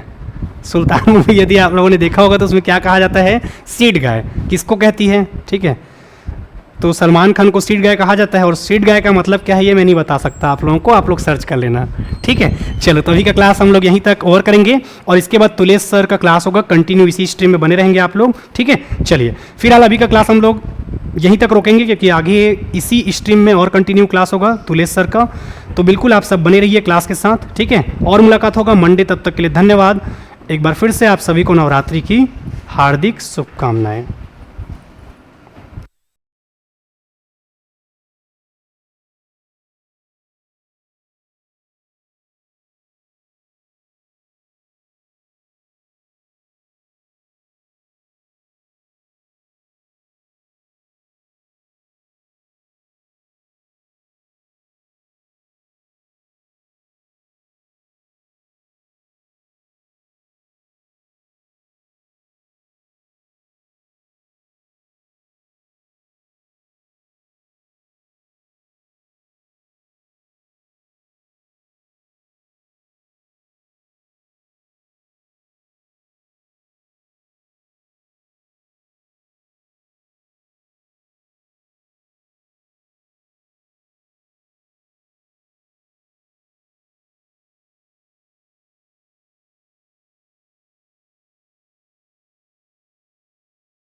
चलिए आप सभी का एक बार फिर से मैं स्वागत करता हूं और जितने भी साथी जुड़े हुए हैं हमारी इस क्लास के माध्यम से, तो यहाँ पर जैसा कि आप सभी के लिए महामैराथन क्लास साध्य पीएससी एकेडमी के द्वारा चलाया जा रहा है और अभी जस्ट जैन सर की क्लास एंड हुई है, तो अभी आप जुड़े रहेंगे और अभी हम चर्चा करेंगे भारतीय इतिहास के महत्वपूर्ण क्वेश्चनों पर। चलो, तो जितने भी बच्चे जुड़े हैं आप सभी को गुड इवनिंग और सभी का स्वागत है। और सभी जहाँ पर भी कुछ दिक्कत होता है ऑडियो वीडियो को लेकर, तो आप सभी कमेंट करेंगे सब चीज़ें सही है कि नहीं है, फिर हम क्लास को स्टार्ट करते हैं। और अभी हम चर्चा करेंगे फिलहाल भारतीय इतिहास के महत्वपूर्ण प्रश्नों पर। चलो सभी को गुड इवनिंग, अब चालू करते हैं बिना देरी के। और आप सबके बीच में पहला क्वेश्चन है, सभी जितने बच्चे जुड़े हैं, जैसा कि आप सबको पता चल गया होगा, आपको मिल गया होगा, टाइम टेबल मिला रहा होगा, तो इस समय जो टाइम है वो भारतीय इतिहास के हम महत्वपूर्ण प्रश्नों पर चर्चा करने वाले हैं। तो जितने भी साथी हैं प्रिपेयर हो जाएंगे भारतीय इतिहास के क्वेश्चन को लगाने के लिए और आंसर करने के लिए। तो चले स्टार्ट करते हैं। और पहला जो क्वेश्चन है वो आप सभी पढ़ेंगे, मेरे जस्ट पीछे है, और उसका आंसर करने की कोशिश करेंगे। चलिए, चलो क्लियर है बोल रहे। चलो, तो पहला जो क्वेश्चन है वो यहाँ पर स्वदेशी आंदोलन के दौरान स्वदेशी बांधव समिति ने जनता को संगठित करने हेतु अथक कार्य किए थे। इस उद्देश्य से समिति ने निम्नलिखित में से किन माध्यमों का प्रयोग किया? 1 व्याख्यान, 2 गणित, 3 शिल्प, 4 शिवाजी उत्सव, 5 मध्यस्थता समिति। नीचे दिए कूट का प्रयोग करके आपको सही उत्तर बताना है। ठीक है, चलो जितने भी बच्चे जुड़े हैं एक बार बताएंगे, इसका सही आंसर करेंगे और आप लोग बताएंगे। चलिए 1 मिनट में फैन बंद कर देता हूँ।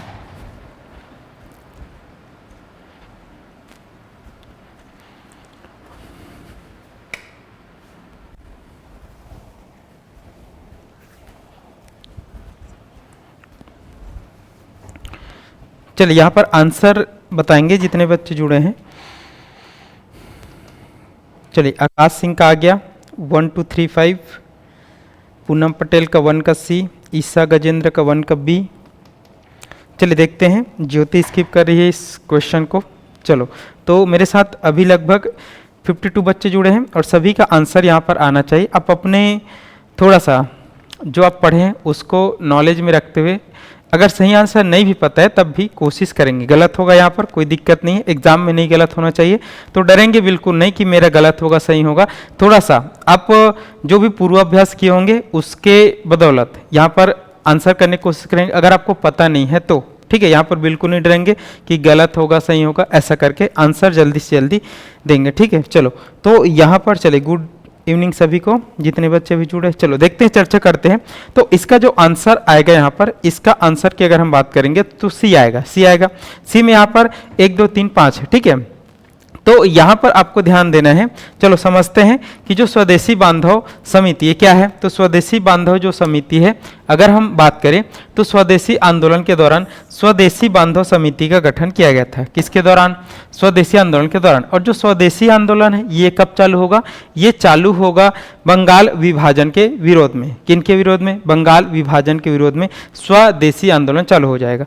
तो स्वदेशी आंदोलन को अच्छी तरीके से चलाने के लिए स्वदेशी बांधव समिति का गठन अश्वनी कुमार दत्त के द्वारा किया गया था। कुछ कुछ इंपॉर्टेंट पॉइंट मैं आपके लिए लिख दे रहा हूं, जैसे आपसे पूछ सकते हैं कि स्वदेशी बांधव समिति का गठन किसने किया था, तो यहाँ पर अश्वनी कुमार दत्त ने किया था। किसने किया था? अश्वनी कुमार दत्त ने किया था, ये आपको देखना है। ठीक है, अब जो स्वदेशी बांधव समिति है वो जनता को संगठित करने हेतु अथक प्रयास कर रही थी। इस उद्देश्य से वो बहुत सारे कार्यक्रम चलाती है। जैसे यहाँ पर देखेंगे तो व्याख्यान देती थी, बहुत सही है, वो गीत गाती थी, वो शिल्पकला के द्वारा भी यहाँ पर लोगों को जागरूक करती थी और वो मध्यस्थता समिति भी बनाती थी। लेकिन आपको ध्यान रखना कि जो शिवाजी उत्सव नहीं करती थी। शिवाजी उत्सव यहाँ पर महाराष्ट्र में होगा और शिवाजी उत्सव को स्टार्ट किए थे बाल गंगाधर तिलक ने 1895 में। ठीक है, किसने किए थे? बाल गंगाधर तिलक ने। तो शिवाजी उत्सव यहाँ पर नहीं आएगा, बाकी सब चीज आएगा। और अश्वनी कुमार दत्त के द्वारा स्वदेशी बांधव समिति का गठन किया गया था यहाँ पर बंगाल विभाजन के विरोध में, जब स्वदेशी आंदोलन चलाया जा रहा था। और उनकी लगभग 159 शाखा थी। इसकी कितनी शाखाएं थी? तो इनकी लगभग 159 शाखाएं थी। ये आपको ध्यान पे रखना है, किसका? स्वदेशी बांधव समिति का। और इनका मुख्य उद्देश्य था किसानों को बंगाल विभाजन के विरोध में स्वदेशी आंदोलन में जोड़ना, जो मुस्लिम किसान है खासकर उनको भी जोड़ना, तो ये इनका मुख्य उद्देश्य था, ये हमको देखना है। चलो तो इसका आंसर आप सबको लगा लेना है सी। यहाँ पर शिवाजी उत्सव नहीं आएगा, शिवाजी उत्सव महाराष्ट्र में बाल गंगाधर तिलक चालू करेंगे, बहुत पहले से चालू कर चुके होंगे। ठीक है, चलो आगे बढ़ते हैं।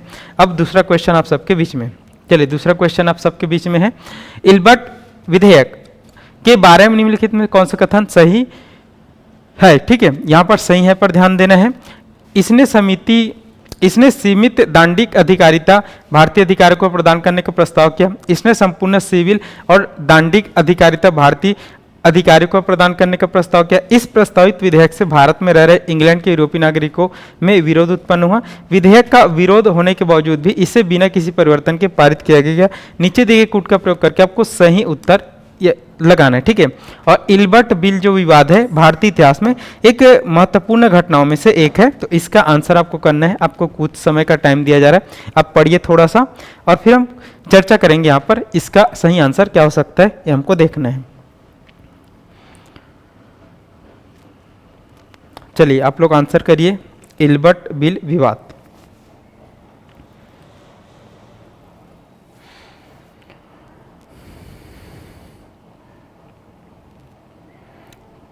चलिए इल्बर्ट बिल विवाद आप सभी पढ़े होंगे, बहुत इंपॉर्टेंट है हमारे भारतीय इतिहास में। एक इल्बर्ट बिल लेकर आए थे अंग्रेज और उसका नाम था लॉर्ड रिपन। तो इसमें बहुत ज़्यादा यहाँ पर विरोध देखा गया था। क्यों विरोध देखा गया था, अगर आपने पढ़ा होगा तो ये इसका आंसर आप कर सकते हो। ठीक है, चलो आंसर यहाँ पर हम देखेंगे तो आना चालू हो चुका है। आकाश सिंह 2 का ओनली 2 बोल रहे हैं, पूनम पटेल 2 का सी बोल रहे हैं। ठीक है, ईसा गजन 2 का सी बोल रहे हैं। यहाँ पर सोनिया के सी बोल रहे हैं, राहुल सी बोल रहे हैं और दाऊलाल ध्रुव यहाँ पर सी बोल रहे हैं। चलिए देखते हैं, चर्चा करते हैं। चलो तो यहाँ पर अब हम चर्चा करते हैं। क्वेश्चन 20 है तो हमको थोड़ा स्पीड मेंटेन करके चलना पड़ेगा। देखो इल्बर्ट जो बिल विवाद आया था वो 1883 में आया था। ठीक है, ये इल्बर्ट बिल न्याय व्यवस्था को लेकर आया था। किन को लेकर आया था? न्याय व्यवस्था को लेकर आया था।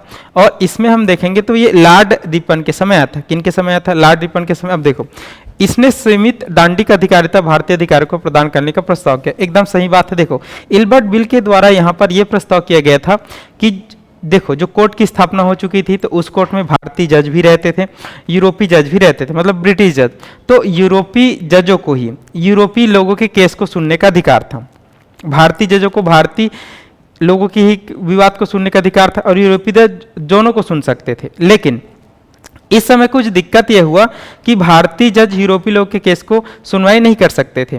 तो इसी को दूर करने के लिए यहाँ पर इल्बर्ट बिल लाया गया और उसी बिल में बोल दिया कि भारतीय जज भी यूरोपीय लोगों की केस को सुनवाई कर सकते कुछ सीमित मात्राओं में। ठीक है, तो ये यहाँ पर बढ़ाया गया था, ये बिल्कुल सही बात है। दूसरा, इसने संपूर्ण सिविल और दांडिक अधिकारिता भारतीय अधिकारियों को प्रदान करने का प्रस्ताव किया, तो ये बिल्कुल गलत है। यहाँ पर हमने सीमित की बात किया तो सीमित वाला सही है, संपूर्ण की बात करेंगे तो यहाँ पर गलत है क्योंकि पूरे सभी चीज को नहीं दिया गया था भारतीय अधिकारी को, ये हमने देखना है। ठीक है, उसके बाद तीसरा पॉइंट में जाएंगे, इस प्रस्तावित विधेयक से भारत में रह रहे इंग्लैंड के यूरोपीय नागरिकों में विरोध उत्पन्न है। बहुत सही बात है कि अंग्रेजों ने यहाँ पर इसका विरोध किया कि हमारे जो केस है उनको भारतीय जज सुनवाई नहीं करेंगे, हमारे जो केस है उनको यूरोपीय जज ही सुनवाई करेंगे। और यूरोपीय जजों ने भी इनका पूरी तरीके से विरोध किया कि हम ही सुनेंगे यूरोपीय केसों के बारे में, तो ये बोला था, तो ये बात सही है। ठीक है, विधेयक का विरोध होने के बावजूद इसे बिना किसी परिवर्तन के पारित किया गया, बिल्कुल गलत है।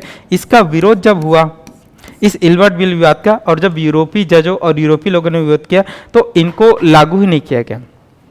और जब लागू नहीं किया तब भारतीय लोगों को पता चला कि अंग्रेज हमसे इतना बैर रखते हैं, इतना गलत करते हैं, ये देखा गया। ठीक है, तो ये इल्बर्ट बिल विवाद आता है, तो इसमें 1 और 3 सही है। कौन सा आंसर आ जाएगा? यहाँ पर सी आ जाएगा। कौन सा आंसर आ जाएगा? सी आ जाएगा।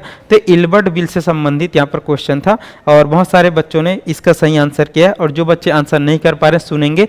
इल्बर्ट बिल विवाद बहुत इंपॉर्टेंट, यहाँ पर एक केस हुआ था भारत में, सुनना आपको जरूरी है और उससे बहुत ज़्यादा क्वेश्चन पूछा आता है। बहुत सारे प्रीवियस क्वेश्चन आप लगा के देख सकते हैं। चलो नेक्स्ट क्वेश्चन में हम जाते हैं और तीसरे नंबर का क्वेश्चन है। तीसरे नंबर का क्वेश्चन एकदम इजी क्वेश्चन है और पढ़ेंगे। तीसरा नंबर का क्वेश्चन आपसे पूछ रहा है, स्वदेशी और बहिष्कार पहली बार किस घटना के दौरान संघर्ष की विधि के रूप में अपनाए गए थे?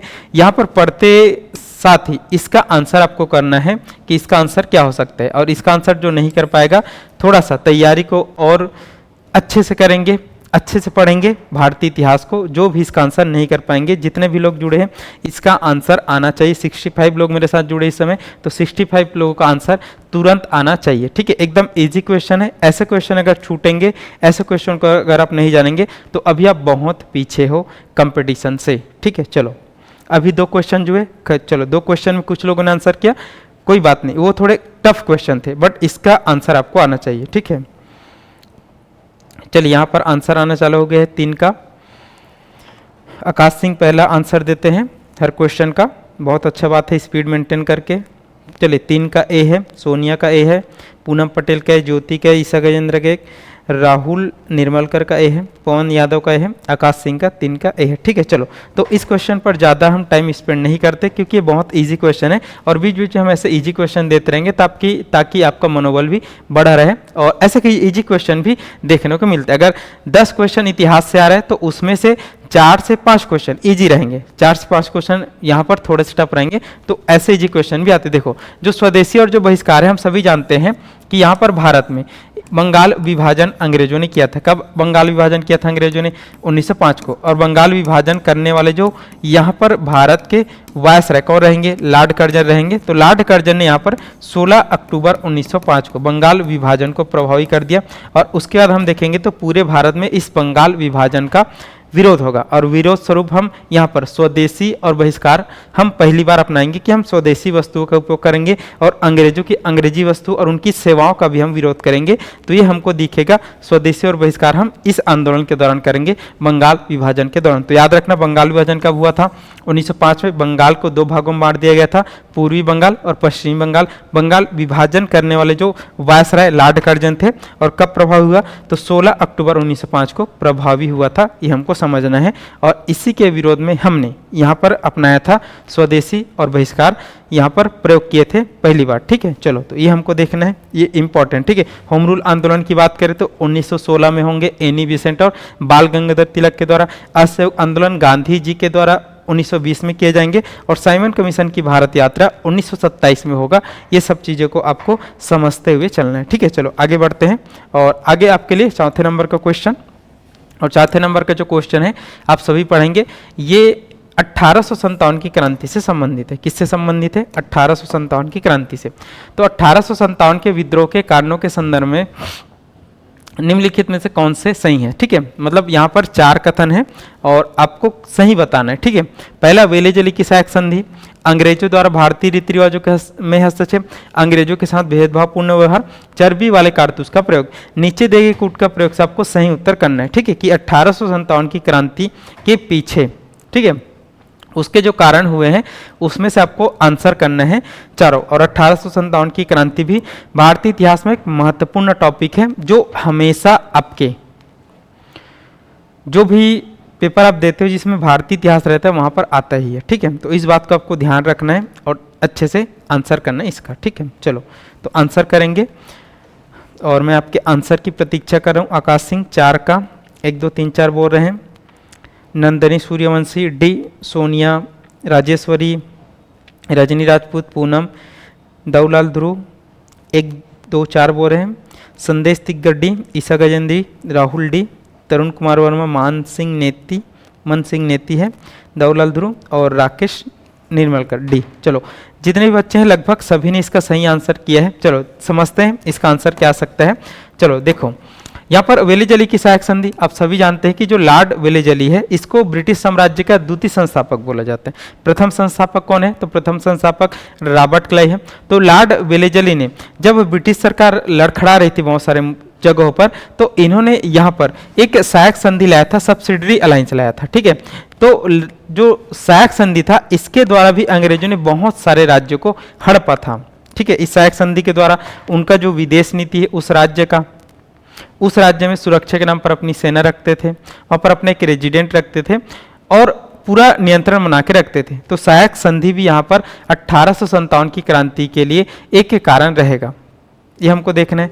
दूसरा हम देखेंगे तो अंग्रेजों द्वारा भारतीय रीति रिवाजों में हस्तक्षेप। तो हम सभी जानते हैं कि अंग्रेज जब भारत में 1857 में क्रांति होगी तो उसके पीछे रीजन रहेगा कि वो भारत के रीति रिवाजों में बहुत ज़्यादा यहाँ पर हस्तक्षेप करेंगे। कैसे हस्तक्षेप करेंगे कि भारत में जो हिंदू बहुल्य जनसंख्या थे तो उनको उनके रीति रिवाजों को मना कर देगा कि आप चंदन नहीं लगाएंगे, आप टीका नहीं लगाएंगे, आप कुंडल नहीं पहनेंगे, आप कवच नहीं पहनेंगे, आप मुस्लिमों को देखेंगे तो लंबी दाढ़ी नहीं रखेंगे। बहुत सारे उन्होंने हस्तक्षेप करने का प्रयास किया, जिससे एक जो जनता है, एक जो जनताओं का वर्ग है जो बहुत ज़्यादा धर्म के अकॉर्डिंग हमारे संस्कृति से जुड़ी थी तो नाराज होगा। तो यह हस्तक्षेप अंग्रेजों ने किया। सैनिकों के साथ भेदभावपूर्ण व्यवहार, तो अंग्रेजों ने सैनिकों के साथ भेदभावपूर्ण व्यवहार किया। भारतीय सैनिकों को बहुत कम रैंक पर रखते थे, बहुत कम वेतन देते थे, बहुत कम पदोन्नति करते थे और एकदम निम्न वर्ग तक ही रखते थे। ठीक है, तो भारतीय सैनिकों में बहुत ज़्यादा भेदभाव करते थे।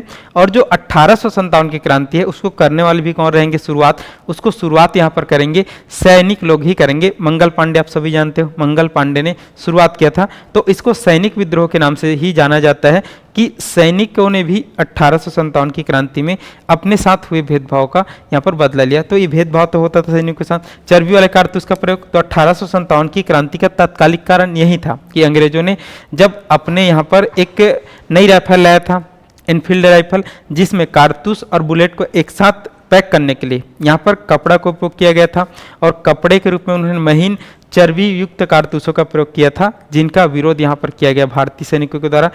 और इन्हीं के कारण हम देखेंगे तो 1857 की क्रांति यहाँ पर स्टार्ट हो जाएगी। ये तत्कालिक कारण था। तो यहाँ पर 1857 की क्रांति में ये चारों कारण आते हैं, ये हमको देखना है। तो आंसर आपको ले लेना है डी, और लगभग सभी स्टूडेंट ने इसका सही आंसर किया है, एक आध को छोड़कर। चलो अब हम आगे बढ़ते हैं।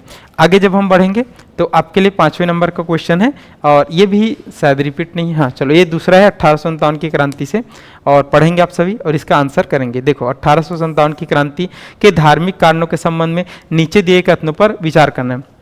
ईसाई मिशनरियों द्वारा हिंदू तथा इस्लाम धर्म पर तीखा प्रहार करना, मंदिर और मस्जिद की जमीनों पर कर लगाना, ब्रिटिश सरकार द्वारा भारतीय समाज सुधारकों की सलाह पर सामाजिक कुरीतियों के विरुद्ध कानून बनाना, उपयुक्त में से कौन सा कथन सही है। ठीक है, आपको ध्यान देना है कौन सा कथन सही है, ये आपको समझना है। ठीक है,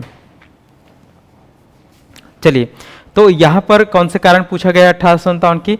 धार्मिक कारण के बारे में पूछा गया है कि कैसे अंग्रेजों ने हमारे धर्म को बचाए रखा, कि हमारे धर्म पर प्रहार किया, क्या किया, ये आपको बताना है। आपने भली भांति पढ़ा होगा 1857 की क्रांति में, और आंसर जल्दी करेंगे। 5वें नंबर का यहाँ पर क्वेश्चन है, सर मेरे घर में आए ना महासमुंद।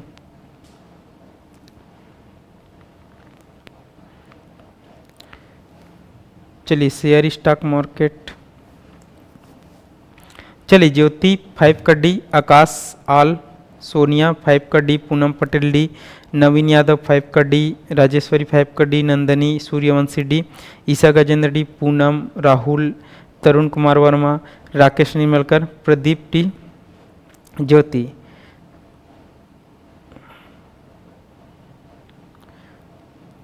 ए है क्या अगर 3 को सामाजिक कारण होगा तो? चलो, तो यहाँ पर रजनी राजपूत 5 का बी। चलो, तो यहाँ पर हम देखते हैं, समझते हैं इसका आंसर क्या आ सकता है। देखो 1857 की क्रांति के धार्मिक कारण की अगर हम बात करें, ईसाई मिशनरियों को हिंदू तथा इस्लाम धर्म पर तीखा प्रहार करना। ठीक है, तो आप सभी जानते हो कि भारत में यहाँ पर 1813 के चार्टर एक्ट के द्वारा, कब? 1813 के चार्टर एक्ट के द्वारा भारत में ब्रिटिश ईस्ट इंडिया कंपनी ने ईसाई मिशनरियों को औपचारिक तौर पर आधिकारिक पुष्टि कर दिया कि आप भारत में आकर अपनी मिशनरीज निर्माण करके आप भारत में धर्म प्रचार कर सकते हैं। तो उसके बाद से फिर ईसाई मिशनरियों ने यहाँ पर भारत में बहुत ज़्यादा मात्रा में हिंदुओं को भी और मुस्लिमों को भी अपने तरफ अपने धर्म में कन्वर्ट करने का प्रयास किया गया। एकदम सही बात है। ठीक है, दूसरा, मंदिर और मस्जिदों की जमीन पर कर लगाए, तो ये भी बात सही है। ठीक है, ये भी बात सही है।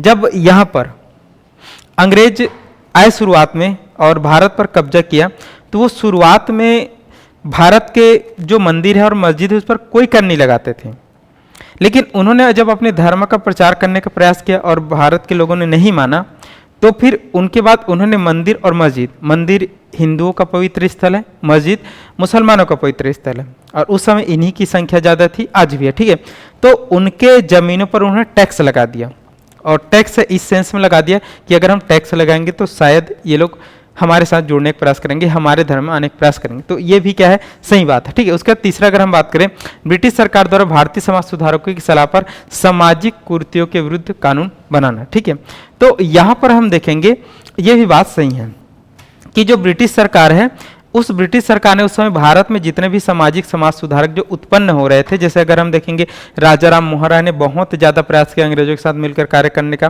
तो उन्होंने भी बहुत सारे सुधार कार्य किए, और बहुत सारे जब सुधार कार्य किए तो ये बात भी सही है कि उन्होंने विरुद्ध बनाए, जैसे सती प्रथा को समाप्त करने का कानून बना दिया, दास प्रथा को समाप्त करने का, विधवा पुनर्विवाह का, बहुत सारी चीज़ों को यहाँ पर भारतीय समाज सुधारकों के प्रयास से अंग्रेजों ने बनाया था, ये हमने देखा है।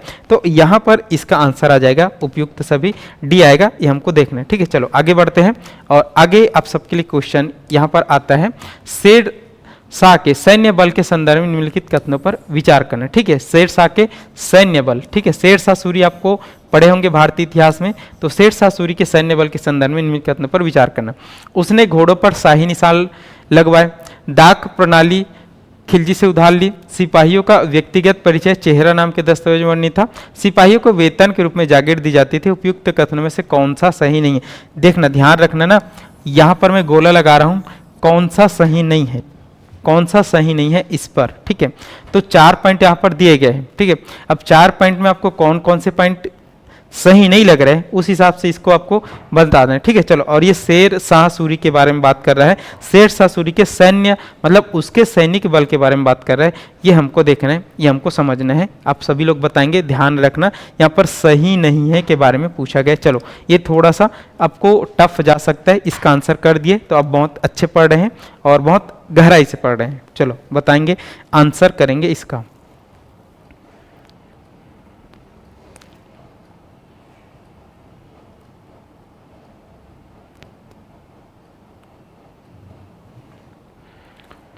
चलिए, ट्रेडिंग छत्तीसगढ़ स्टार, इस पर बात करेंगे कभी। ठीक है,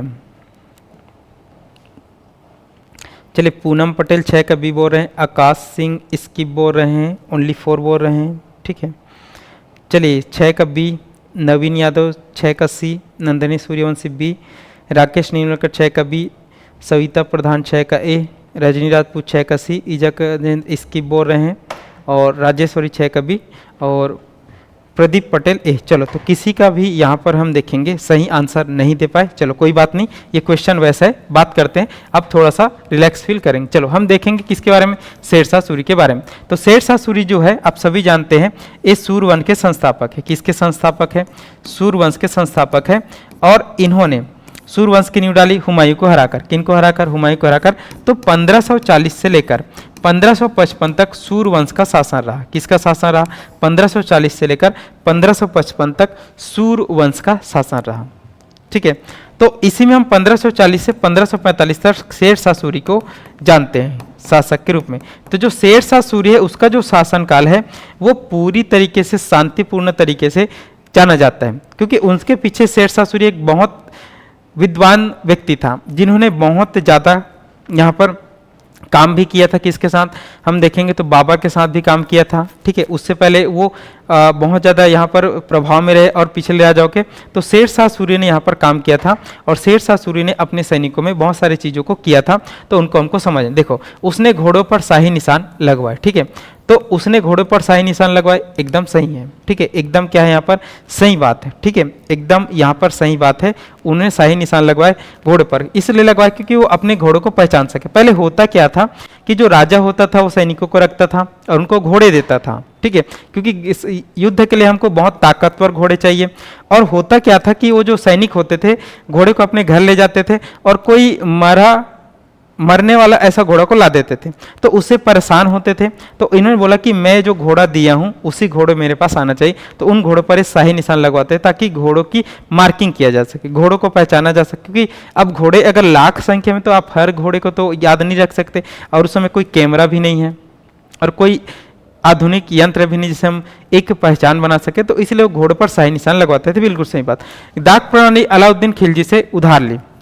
डाक प्रणाली अलाउद्दीन खिलजी से यहाँ पर उधार लिया। ठीक है, तो यहाँ पर अगर हम बात करें डाक प्रणाली की बात करें, तो डाक प्रणाली की अगर हम बात करते हैं, ठीक है, तो ये अलाउद्दीन खिलजी से उधार लिया, सही बात है। जो अलाउद्दीन खिलजी है वो दाग एवं हुलिया पद्धति किस पर लगाता था? घोड़ों पर, अपने सैनिकों पर लगाता था। ठीक है, तो ये हमको देखना है, ये हमको समझना है, ये भी सही बात है। ठीक है, सिपाहियों का व्यक्तिगत परिचय चेहरा नाम के दस्तावेजों में नहीं था, ये भी एकदम सही है कि जो सिपाही होते थे, कौन होते थे? सिपाही। सिपाही हम सभी जानते हैं, आज जो भी इंडियन आर्मी में रहता है तो इंडियन आर्मी का एक यहाँ पर आईडी कार्ड रहता है। कौन सा कार्ड रहता है? ID card. और उस आईडी कार्ड में उस आर्मी के जवान का हर चीज रहता है, उसकी हाइट, उसका हेल्थ, उसके बर्थ मार्क, ताकि पहचान में आ जाए। आप सभी जानते हैं कि आज जो हमारे आर्मी मैन हैं, आज जो हमारे कौन है? आर्मी मैन है, वो छुट्टी पे आते हैं, कभी कभी 3 महीने 4 महीने की भी छुट्टी में आते हैं। वो खैर उतना छुट्टी नहीं मिलता, लेकिन मान लीजिए अगर आर्मी का व्यक्ति आया है और उसके बदले में फिर दूसरा जवान चले जाए, उसके भाई चले जाए, तो ये गलत बात है ना। पहले ऐसा होता था इनके समय में,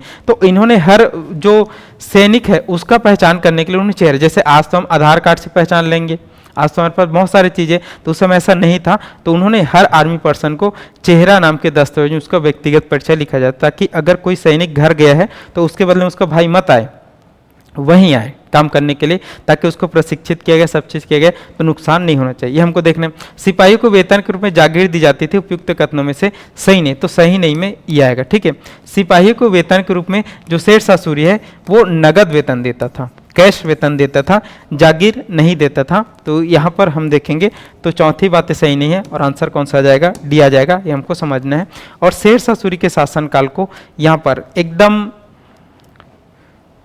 अच्छा शासनकाल बोला जाता है। ऐसा बोला जाता है कि अगर कोई बूढ़ी अम्मा अपनी टोकरी में सोना लेकर जा रही है, वो भी रात को 12 बजे, तो ये समझने कि वो शासन किसका है? शेरशाह सूरी का है। क्योंकि शेरशाह सूरी ने ऐसे लॉ एंड ऑर्डर को मेंटेन किया था कि अगर किसी जगह पर कोई भी घटना होती थी बेकार वाली, तो उस जगह पर, जैसे रायपुर में हो रही, तो रायपुर का जो मंत्री है, रायपुर का जो एसपी है, रायपुर का जो कलेक्टर है, रायपुर का जो टीआई है, रायपुर के जो थानेदार है, सबको पकड़कर फांसी की सजा देता था। तो इतना तगड़ा लॉ एंड ऑर्डर को मेंटेन करता था शेरशाह सूरी। तो उस समय लोगों में डर था कि हमारे जगह पर कोई भी घटना नहीं होना चाहिए। तो जब भी कोई लेडीज ऐसा करती थी, ये बताने का प्रयास कर, इंगित कर रहा है कि लॉ एंड ऑर्डर कितना मेंटेन था, जबकि आज के समय उसी की जरूरत है। आज के समय ये सब चीज़ नहीं होता है, लॉ एंड ऑर्डर इतना घटिया हो चुका है कि कोई भी सजा से डर नहीं रहा है, और हर जगह पे यहाँ पर कांड हो रहा है। तो ये शेरशाह सूरी के प्रशासन से हमको सीखना चाहिए कि लॉ एंड ऑर्डर को कैसे मेंटेन किया जाता है, कैसे उन्होंने इसको मेंटेन करने के कौन कौन सी विधि का प्रयोग किया था, ये हमको समझना चाहिए। ठीक है, चलो आगे बढ़ते हैं, आगे देखते हैं।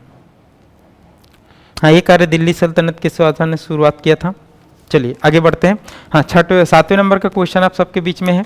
हुमायूं के संदर्भ में कथनों पर विचार करना है। 1530 ईस्वी में आगरा की गद्दी पर बैठा।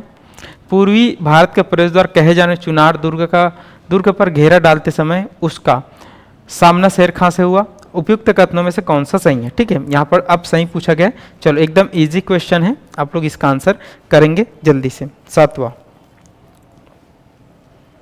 सातवां का आंसर आपको देना है और आप लोग बताएंगे। ठीक है, चलिए यहाँ पर ये बी है, ये सी है। ठीक है, ये थोड़ा सा मिस प्रिंट हो रहा है क्या? A B C D. चलो आपको बताना है यहाँ पर इसका आंसर क्या आएगा। हाँ, मैंने गड़बड़ था, उसको सुधार दिया। चलो आप आंसर करेंगे, इसका आंसर क्या हो सकता है? चलिए 7 का सी जो बोल रहे हैं, एक बार सुधार लेंगे। 7 का सी अभी बोल रहे हैं। चलिए यहाँ पर हम देखते हैं और समझने की कोशिश करते हैं। हाँ, ओके बी बोल रहे हैं। चलो, तो जितने भी लोग यहाँ पर सी सी बोल रहे थे सब सुधार लेंगे, इसका आंसर आएगा यहाँ पर बी। चलो समझते हैं। देखो, जो हुमायूं है, हुमायूं को आप सभी जानते हैं, हुमायूं किसका बेटा है? तो हुमायूं बाबर का बेटा है। किनका बेटा है? बाबर। और बाबर कौन है? तो बाबर भारत में मुगल वंश की स्थापना करने वाले संस्थापक। ठीक है, और इसी बाबर का बेटा कौन है? हुमायूं। तो हुमायूं का जो शासनकाल है वो 2 भागों में, इसका जो शासनकाल है वो 1530 से लेकर 1540 तक आता है हुमायूं का। और 1540 में हारा था किससे? शेर खां। जो अभी अभी मैंने आपको शेरशाह सूरी के बारे में बताया था, तो यहाँ पर शेर खां से हारता है और 1540 में हुमायूं को गद्दी छोड़ना पड़ जाता है और ये फिर 15 साल वनवास काटता है। और हम देखेंगे कि उस 15 साल में यहाँ पर भारत में मुगल वंश के स्थान पर सूर्यवंश का शासन रहता है। ये मैं अभी अभी कुछ समय पहले आपको बताया था। तो यहाँ पर जो हुमायूं है वो पहली बार 1530 में गद्दी पर बैठता है। ये बिल्कुल सही, क्योंकि बाबर की जब मृत्यु हो जाती है 1530 में, तो वो गद्दी पर बैठता है कहाँ पर? आगरा की। ठीक है, चलो उसके बाद पूरी भारत का प्रवेश द्वार कहे जाने चुनार का दुर्ग। तो जो चुनार का दुर्ग है कौन सा दुर्ग है? चुनार का दुर्ग। तो यहाँ पर जो चुनार का दुर्ग है जिसको पूर्वी भारत का प्रवेश द्वार कहलाता है, तो उस पे इनका युद्ध हुआ था किसका? शेर खां थे। और उसी समय शेर खां ने यहाँ पर हुमायूं को घेरना चालू किया था, हुमायूं के साथ उन्होंने बदला लेना चालू किया था, क्योंकि वो चाहता था कि वो भारत के अगला सम्राट बने। तो इसी समय से हम देखेंगे यहाँ पर शेर खां लोधी बहुत ज़्यादा हुमायूं के खिलाफ षड्यंत्र करता है, उनको बंगाल बुलाता है, फिर बंगाल से लौटते समय उसको चुनार दुर्ग पे घेर लेता है और उनको हराने की कोशिश करता है। बट इस बार हुमायूं बच जाते हैं और वो गंगा नदी में यहाँ पर कूद जाते हैं। तो बहुत सारी घटनाएं हैं, ये हम पढ़ेंगे, बट ये वाली जो बात है बिल्कुल सही है। तो इसका आंसर आपको लेना है बी, ठीक है। ए और दो दोनों सही है, ठीक है। चलो ये है हुमायूं से संबंधित तीसरा। नेक्स्ट क्वेश्चन, हाँ यहाँ पर थोड़ा सा मिस प्रिंट हुआ है, चलो आगे बढ़ते हैं। 8वें नंबर का क्वेश्चन आप सभी यहाँ पर आंसर करेंगे। 8वें नंबर का जो क्वेश्चन है वो बाबर से संबंधित है। बाबर के संदर्भ में निम्नलिखित में कौन सा कथन सही नहीं है? आपको ध्यान रखना है ना, यहाँ पर किसको पूछा गया है? सही नहीं है को पूछा गया है, ठीक है। चलो यहाँ पर हम देखेंगे, पहला, भारत में एक नई युद्ध पद्धति प्रचलित की, युद्ध में बारूद और तोपखाने का प्रयोग किया, खानवा के युद्ध के पश्चात बाबर ने गाजी की उपाधि धारण किया, उसे अफगान वंशज होने का गौरव प्राप्त था। चलो ये आपको बताना है। 4 आपके पास यहाँ पर विकल्प है और बाबर के संबंध में कौन सा यहाँ पर सही नहीं है ये आपको बताना है।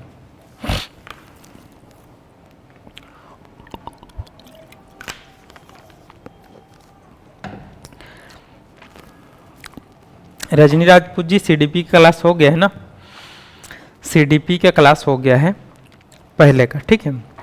अभी से 3 घंटा पहले हो चुका है, सीडीपी का क्लास हुआ, फिर उसके बाद शायद नवीन सर का हुआ और उसके बाद शायद जैन सर का हुआ, ठीक है। तो वो क्लासेस हो गया है।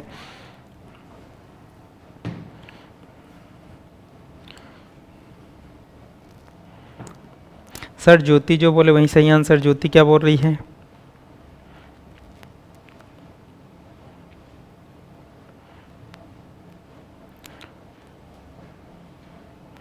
चलो आगे बढ़ते हैं, देखते हैं। शनिवार को थोड़ा सा चेंजेस रहता है ना एमसीक्यू जो होता है उसमें, तो आप एक बार शनिवार को थोड़ा सा देख ले करेंगे, बाकी सब समय पर चलता है मंडे टू फ्राइडे। शनिवार को थोड़ा सा चेंज रहता है, आपको भेज दिया जाता है उसका टाइम टेबल। चलो 8 के यहाँ पर डी बोल रहे हैं लगभग सभी लोग। चलो तो समझते हैं क्या है सही है, देखते हैं। देखो भारत में एक नई युद्ध पद्धति प्रचलित की, हाँ ये बिल्कुल सही बात है कि जब बाबर आए तो भारत में उन्होंने नई युद्ध पद्धति लाई। जैसे उन्होंने तुगलुमा युद्ध पद्धति को लाया था। कौन सी पद्धति को? तुगलुमा युद्ध पद्धति। और ये युद्ध पद्धति क्या है आप लोग समझेंगे जब हम क्लास में पढ़ेंगे इसको अच्छी तरीके से। तो ये नई युद्ध पद्धति लाया था उन्होंने, तो ये पद्धति ईजाद किया था, ठीक है। उसके बाद युद्ध में बारूद और तोपखाने का प्रयोग तो भारत में पहली बार बाबर ही करता है, उससे पहले तो ये हुआ नहीं था, तो ये भी बिल्कुल सही बात है। तीसरा, खानवा के युद्ध के पश्चात बाबर ने गाजी को उपाधि धारण किया, ये भी बिल्कुल सही बात है। आप सभी को पता होगा कि पानीपत का प्रथम युद्ध बाबर जीता था इब्राहिम लोदी के खिलाफ। फिर उसके बाद उन्होंने जो मेवाड़ के राणा सांगा है, ठीक है, जिसको हम बोलते हैं कि उस समय वास्तविक उत्तराधिकारी थे भारत में शासन करने के, तो उनको भी हरा देता है। कौन से? यहाँ पर खानवा के युद्ध में। और खानवा के युद्ध में हराने के बाद वो गाजी की उपाधि धारण करता है, ये भी बात सही है। उसे अफगान वंशज होने का गौरव प्राप्त था, तो ये सही नहीं है। सही इसलिए नहीं था क्योंकि अफगानी ये नहीं थे। कौन? बाबर अफगान वंश का नहीं था। बाबर अगर हम देखेंगे तो जो चंगेज खान है और एक तैमूर वंश है, तो इन दोनों का वंशज था। चंगेज खां के वंशज से इसकी मम्मी आती थी और तैमूर वंश के वंशज से इसके पापा आते थे। तो दोनों रॉयल ब्लड जो विश्व इतिहास में फेमस है उसका यहाँ पर खून दौड़ता था, तो उसके वंश के कौन थे? बाबर थे। ये हमको समझना है और ये डी यहाँ पर सही नहीं है, ये आपको देखना है। चलो यहाँ पर लगभग सभी लोगों ने सही आंसर किए थे और सब सही से पढ़ रहे हैं। चलो यहाँ पर हम चले जाते हैं नेक्स्ट क्वेश्चन। तो आप सबके लिए यहाँ पर जानकारी है, सबके लिए संदेश है कि हमारे साध्य पीएससी एकेडमी के द्वारा नवरात्रि ऑफर चल रहा है। कौन सा ऑफर चल रहा है? नवरात्रि ऑफर। और इस नवरात्रि ऑफर में यहाँ पर 70% डिस्काउंट सभी कोर्सों में, जितने भी हमारे कोर्स चल रहे हैं जो लाइव प्लस रिकॉर्डेड भी हैं, ठीक है, तो उन कोर्सों पर 70% की यहाँ पर महाछूट दिया गया है।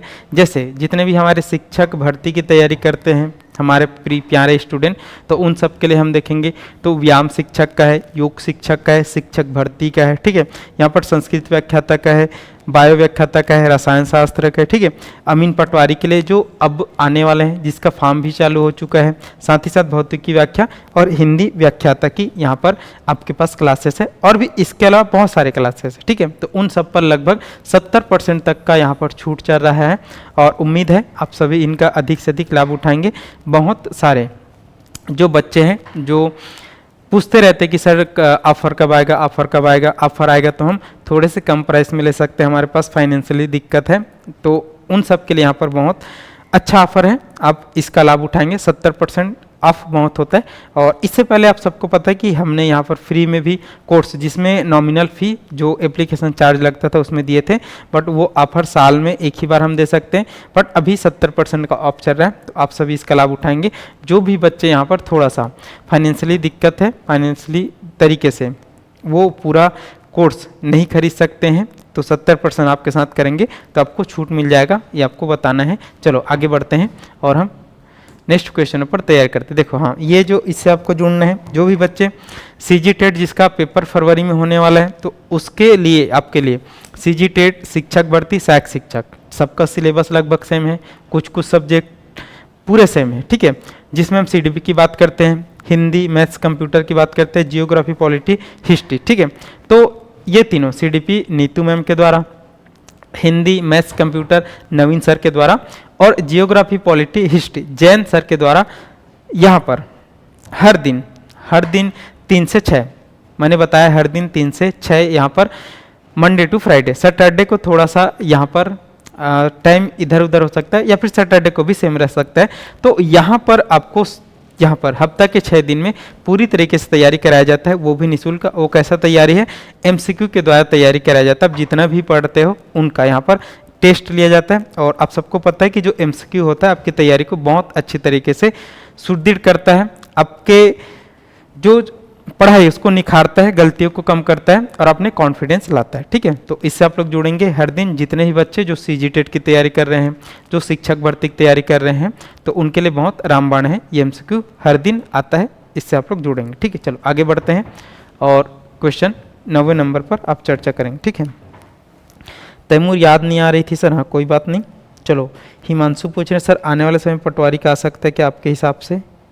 हाँ देखो हिमांशु जी, सबका यहाँ पर जितने पोस्ट खाली, पटवारी का भी खाली है, रेवेन्यू इंस्पेक्टर का भी खाली है, नगर निगम में रेवेन्यू इंस्पेक्टर का भी पद खाली है, जिसको एनएनआरआई बोलते हैं, सब खाली, सीएमओ का पोस्ट भी खाली है, ठीक है। और सबका पोस्ट आएगा, ठीक है, सबका पोस्ट आएगा जितना भी आप सुने हो, लेकिन कब आएगा ये हमको कोई जानकारी नहीं है। और जैसा कि अभी आप मतलब छत्तीसगढ़ के स्टूडेंटों के द्वारा जो मांग चल रही है कि बहुत जल्दी पोस्ट निकाले जाएंगे, तो सरकार अब इस बात को गंभीरता से ले रही है, क्योंकि 2 साल से ज़्यादा होने वाले हैं और सरकार ने ज़्यादा भर्ती किए नहीं है, तो धीरे धीरे आप देख रहे होंगे कि पद आ रहे हैं, ठीक है। जैसे अभी CGPSC के द्वारा आप देखोगे तो यहाँ पर कोर्ट मैनेजर का आया है, ठीक है, और भी ऐसे पोस्ट आते रहेंगे। तो आप इन सब के पीछे में नहीं पड़े रहेंगे। अगर आपको नौकरी चाहिए तो आप केवल तैयारी करिए, फिलहाल तो 1 साल, मतलब फिलहाल 1 साल कहने का मतलब है कि आपके पास जितने सिलेबस है उनको पढ़िए, वैकेंसी आएगा, और जब अब आएगा तो इतना आएगा कि आप दे नहीं पाएंगे, मतलब आपकी तैयारी नहीं हो रहेगा और वैकेंसी ऐसे चला जाएगा।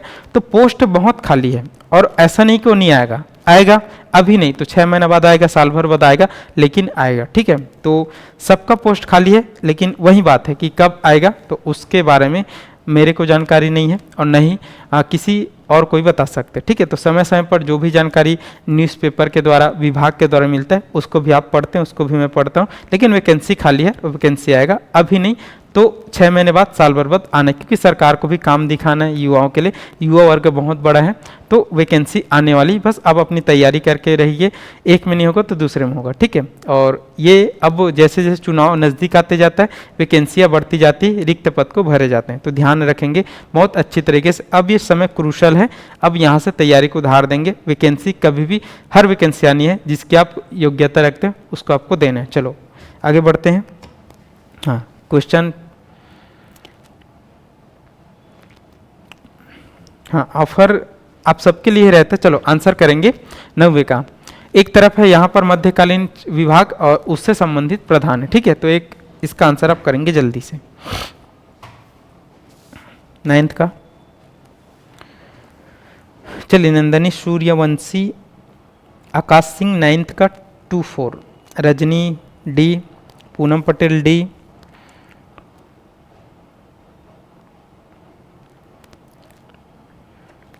चलिए ईसा गजेंद्र का ये है, सुरेखा जायसवाल 9th का सी, निशा चौहान ए। चलो तो देखते हैं यहाँ पर इसका जो आंसर अगर हम देखेंगे तो 9th का यहाँ पर डी आएगा। 9th का क्या आएगा? डी आएगा। मतलब हम देखेंगे डी में क्या है, 1 2 3, 1 2 3 मतलब ये सभी सही है। ऐसा देखो हम देखेंगे अगर मध्यकालीन विभाग मतलब मध्यकालीन भारत के अंतर्गत, जैसे हम दिल्ली सल्तनत को पढ़ते हैं, ठीक है, तो इस जो और मुगल वंश को पढ़ते हैं, तो दिल्ली सल्तनत की बात करें तो दिल्ली सल्तनत के समय अगर हम देखेंगे तो दीवाने जो अर्ज है, कौन सा दीवाने अर्ज, ये सैन्य विभाग होता था और इसके जो प्रमुख होते थे उसको आरिजे मामलिक या फिर आरिजे मामलुक भी बोला जाता था। ठीक है, ये हमको देखना है। उसके बाद अगर हम कारखाना देखेंगे तो जो कारखाना है वो गृहस्थी विभाग होता था। कौन सा विभाग? गृहस्थी विभाग, जिसके प्रमुख वकील दर होते थे। और धार्मिक संस्थान में हम देखेंगे तो धार्मिक संस्थान था जिसका प्रमुख आला सदर होता था। एकदम इजी था। अगर आपने थोड़ा सा प्रशासन पढ़ा होगा दिल्ली सल्तनत के बारे में तो इसका आंसर आप कर सकते हैं। ठीक है, चलो नहीं, इसका आंसर डी आएगा जी। ठीक है, ईसा गजेंद्र 9 क्या लग रहा है मुझे, नहीं डी आएगा। चलो आगे बढ़ते हैं। आपके लिए 10वें नंबर का क्वेश्चन, फिरोज शाह तुगलक के संबंध में निम्नलिखित कथनों पर विचार करना है आपको। फिरोज शाह तुगलक के संबंध में निम्नलिखित कथनों पर विचार करना है। इसने एकता को वंशानुगत बनाया, इसने सेना में वंशानुगत सिद्धांत लागू किया, वह सिपाहियों को नगद वेतन देता था। ठीक है, उपयुक्त कथनों में से एकदम ध्यान पे रखना है कौन सा सही नहीं है। ठीक है, उपयुक्त कथनों में से कौन सा सही नहीं है ये आपको बताना है। ठीक है, चलो तो फिरोज शाह तुगलक आप सभी जानते हैं तुगलक वंश में बहुत लंबे समय तक शासन करने वाले शासक के रूप में रहे हैं। ठीक है, चलो तो इसका आंसर करेंगे। चलो थोड़ा फास्ट करेंगे बोल रहे हैं जी, फास्ट करेंगे देवी साहू। चलो आप लोग जल्दी आंसर करेंगे, मेरा क्या है मैं तो पढ़ लेता हूँ जल्दी से, आप लोग जल्दी आंसर करेंगे। चलिए तो इसका आंसर हम देखते हैं, सभी सही है बोल रहे हैं। चलो सभी कैसे सही होगा समझते हैं। चलो यहाँ पर नहीं बोल रहे हैं ना, चलो आगे देखते हैं। देखो इसने एकता को वंशानुगत बनाया है, बिल्कुल सही है। इसने एकता को क्या किया है? वंशानुगत बनाया है। इसने एकता को वंशानुगत बनाया है, सही बात। अब एकता प्रथा किसने चालू किया था? तो एकता जो प्रथा है वो चालू किया था इल्तुतमिश ने। किसने चालू किया था? इल्तुतमिश ने, कि वो अपने जितने भी अधिकारी सबको नगद वेतन न देकर एकता मतलब खेत दे देते थे, वो जमीन देते थे। ठीक है, ये हमको देखना है। उसके बाद उसने सेना में वंशानुगत सिद्धांत लागू किया, बिल्कुल सही। उन्होंने सेना को भी वंशानुगत कर दिया कि अगर एक व्यक्ति कोई सेना है सैनिक है तो उसका भी बेटा सैनिक बनेगा। ये पद भी वंशानुगत कर दिया था, जो सबसे बुरा था किसके लिए? फिरोज शाह तुगलक के लिए। ठीक है, उसके बाद वह सिपाहियों को नगद वेतन देता था, बिल्कुल गलत बात। वह सिपाहियों को यहाँ पर जमीन देता था। ठीक है, वेतन की जगह उनको जमीन दे देता था, ये हमको समझना है। तो यहाँ पर तीसरा बातें सही नहीं है, तो यहाँ पर कौन सा अगर हम देखेंगे तो केवल सी आएगा 3। ठीक है, ये हमको देखना है। आगे आगे जब हम बढ़ेंगे तो अब हम जाते हैं कहाँ पर? 11वें नंबर के क्वेश्चन। 11वें नंबर का जो क्वेश्चन है, जैन मुनि जिन प्रभासुरी किस संतलतकालीन शासक से संबंधित था? एकदम इजी क्वेश्चन है। इस क्वेश्चन का आंसर अगर आप नहीं दे पाएंगे तो आप कंपटीशन में बहुत पीछे हैं।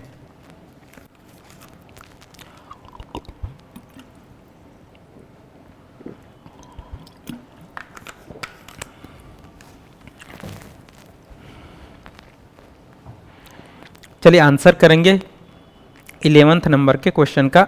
जैन मुनि जिन प्रभासुरी किस संतलतकालीन शासक से संबंधित थे ये आपको बताना है। ठीक है,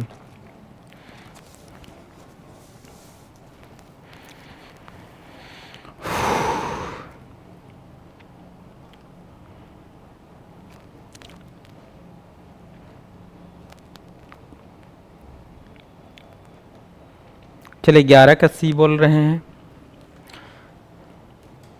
नवीन यादव, रजनी राजपूत 11 का ए बोल रहे हैं।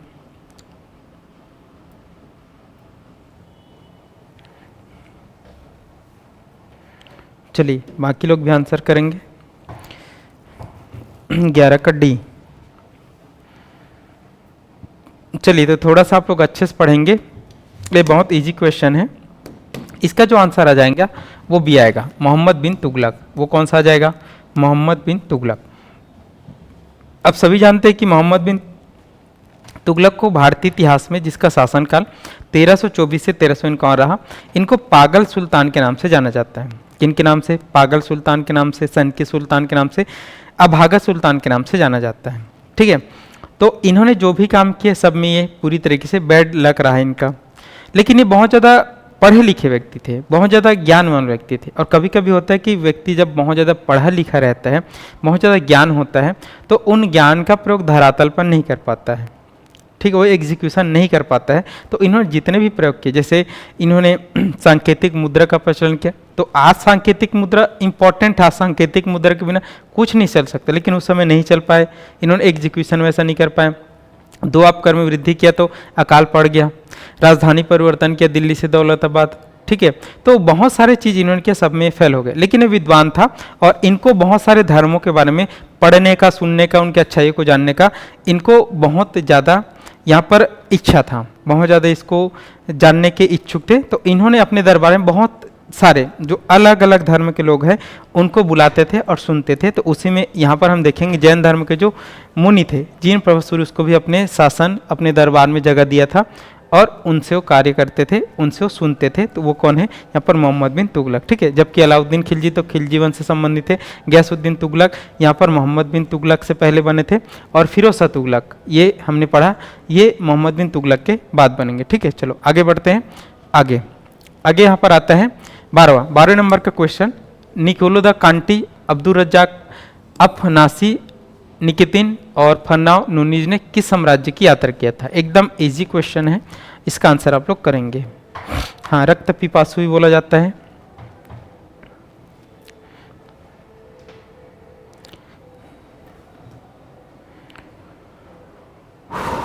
चलिए इसका आंसर करेंगे। Nicolo de Conti, Abdul Razzaq Afanasy, Nikitin और फन्नाव नुनीज ने किस साम्राज्य की यात्रा किया था?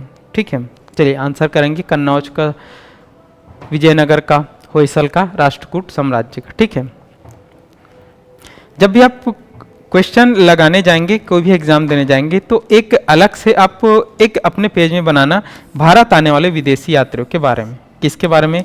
भारत आने वाले विदेशी यात्रियों के बारे में। और ये शुरू से बनाना, प्राचीन भारत से आधुनिक भारत तक। ठीक है, और उसमें जो आया था उसका नाम, कहाँ से आया था उसका नाम, किसके दरबार में आया था उसका नाम, और वो समय को बनाना। क्योंकि ये क्वेश्चन बहुत ज़्यादा रिपीट होते हैं, बहुत ज़्यादा पूछे जाते हैं, और उसी से संबंधित ये क्वेश्चन है भारत में विदेशी यात्रियों के संबंध में। ठीक है, जैसे हेन सांग, फायन, इन सबको आप जानते हो। ठीक है, तो उसके बावजूद भी बहुत सारे लोग दक्षिण भारत में आए थे। तो यहाँ पर जो जितना भी हम नाम ले रहे हैं, जैसे अगर हम निकोलो दी कांटी की बात करें तो ये इटली से आया था, देवराज प्रथम के समय। ठीक है, अगर हम अब्दुल रज्जाक की बात करते हैं, फारस से आया था, देवराज द्वितीय के समय। अगर हम निकितिन की बात करते, रूसी यात्री था। अगर हम फरनाव नुनिच की बात करते, पुर्तगाली व्यक्ति थे जो अच्युत देवराय के समय से आया था। और ये सब कहाँ के शासक थे? तो ये सब विजयनगर साम्राज्य के शासक थे। कहाँ के शासक थे? विजयनगर साम्राज्य के शासक थे, जो सब कहाँ से आए थे? दक्षिण भारत में आए थे, और दक्षिण भारत में विजयनगर साम्राज्य हुआ करता था। तो ये सब वहीं रुके थे, और इन सब ने विजयनगर साम्राज्य के बारे में कुछ न कुछ अपनी किताबों में लिखा है, ये हमको देखना है। ठीक है, चलो तो यहाँ पर विजयनगर साम्राज्य इंपॉर्टेंट है, ये हमको देखना है, ये हमको समझना है। चलो नेक्स्ट क्वेश्चन आप सबके लिए 13वें नंबर का क्वेश्चन है। चंद्रगुप्त द्वितीय के संबंध में निम्नलिखित में से कौन सा कथन सही नहीं है, ये आपको बताना है। फिर से आपको ध्यान देना है, चंद्रगुप्त द्वितीय के बारे में कौन सा कथन सही नहीं है, ये आपको बताना है। और चंद्रगुप्त द्वितीय आप सभी जानते हो, गुप्त वंश के यहाँ पर प्रतापी शासक थे। सबसे ज़्यादा चरमोत्कर्ष के शासन काल के रूप में जाना जाता है इसके काल को, तो उसको आपको पढ़ना है, सही नहीं। ठीक है, उसके काल में गुप्त साम्राज्य उत्कर्ष के शिखर पर पहुंचा, उसने उज्जैन को द्वितीय राजधानी बनाया। उसके काल में यात्री वेनसांग भारत आए, विक्रमादित्य उसकी उपाधि थी। चलो ये आपको ध्यान पे रखना है और बताना है यहाँ पर कौन सा सही नहीं है। एकदम इजी क्वेश्चन है, आपने पढ़ा होगा चंद्रगुप्त द्वितीय के बारे में या फिर गुप्त वंश के बारे में, और थोड़ा सा दिमाग अगर आप लगाएंगे तो याद कर लेंगे। आकाश सिंह 13 का सी, ईसा गजेंद्र 13 का सी। चलो तो ये तो एकदम इजी क्वेश्चन है। आप सभी जानते हैं कि जो वेनसांग है, कौन है? वेनसांग चंद्रगुप्त द्वितीय के समय नहीं आएगा। वेनसांग किसके समय आएगा? तो वेनसांग हर्षवर्धन के समय आता है। किसके समय आता है? हर्षवर्धन के समय आता है, ये आपको देखना है। और वेनसांग छत्तीसगढ़ भी आए थे। कब छत्तीसगढ़ आए थे? इसमें आए थे। ठीक है, तो ये हर्षवर्धन का समय है, जबकि चंद्रगुप्त द्वितीय के समय बहुत पहले का है। तो उस समय कौन आए थे? उस समय आए थे यहाँ पर फयान आया था। कौन आया था? फयान। तो पहला बात सही है। उसके कारण गुप्त साम्राज्य उत्कर्ष के शिखर पर पहुंचा था, क्योंकि समुद्रगुप्त ने बहुत सारे जगह को जीता था, तो इन्होंने शासन किया। उसने उज्जैन को द्वितीय राजधानी बनाया। बहुत सही बात है कि उन्होंने उज्जैन को द्वितीय राजधानी के रूप में थोड़ा सा दक्षिण की तरफ गए थे, ये हमने देखा है। ठीक है, उसके शासन ये गलत आएगा। और विक्रमादित्य उसको उपाधि, तो यहाँ पर चंद्रगुप्त द्वितीय विक्रमादित्य उसको बोला जाता है। ये हमको समझना है, ये हमको देखना है। ठीक है, चलो तो ये हमको याद करना है। चलो आगे बढ़ते हैं। अशोक के अभिलेख के संदर्भ में क्वेश्चन पूछा गया। ठीक है, चलो तो आंसर आप सब लोग करेंगे। अशोक के अभिलेखों के संदर्भ में निम्नलिखित कथनों पर विचार करना है और आपको यहाँ पर आंसर करना है। अशोक के यहाँ पर जो अभिलेख है, ठीक है, चलो आप लोग पढ़ेंगे जल्दी से और इसका आंसर आप लोग करेंगे। ठीक है, अशोक अभिलेखों के सहारे अपनी प्रजा को संबोधित करने वाला पहला भारतीय राजा था। इन अभिलेखों को 5 श्रेणियों में बांटा जाता था। यह अभिलेख सिर्फ ब्राह्मी लिपि में है, ये आपको बताना है।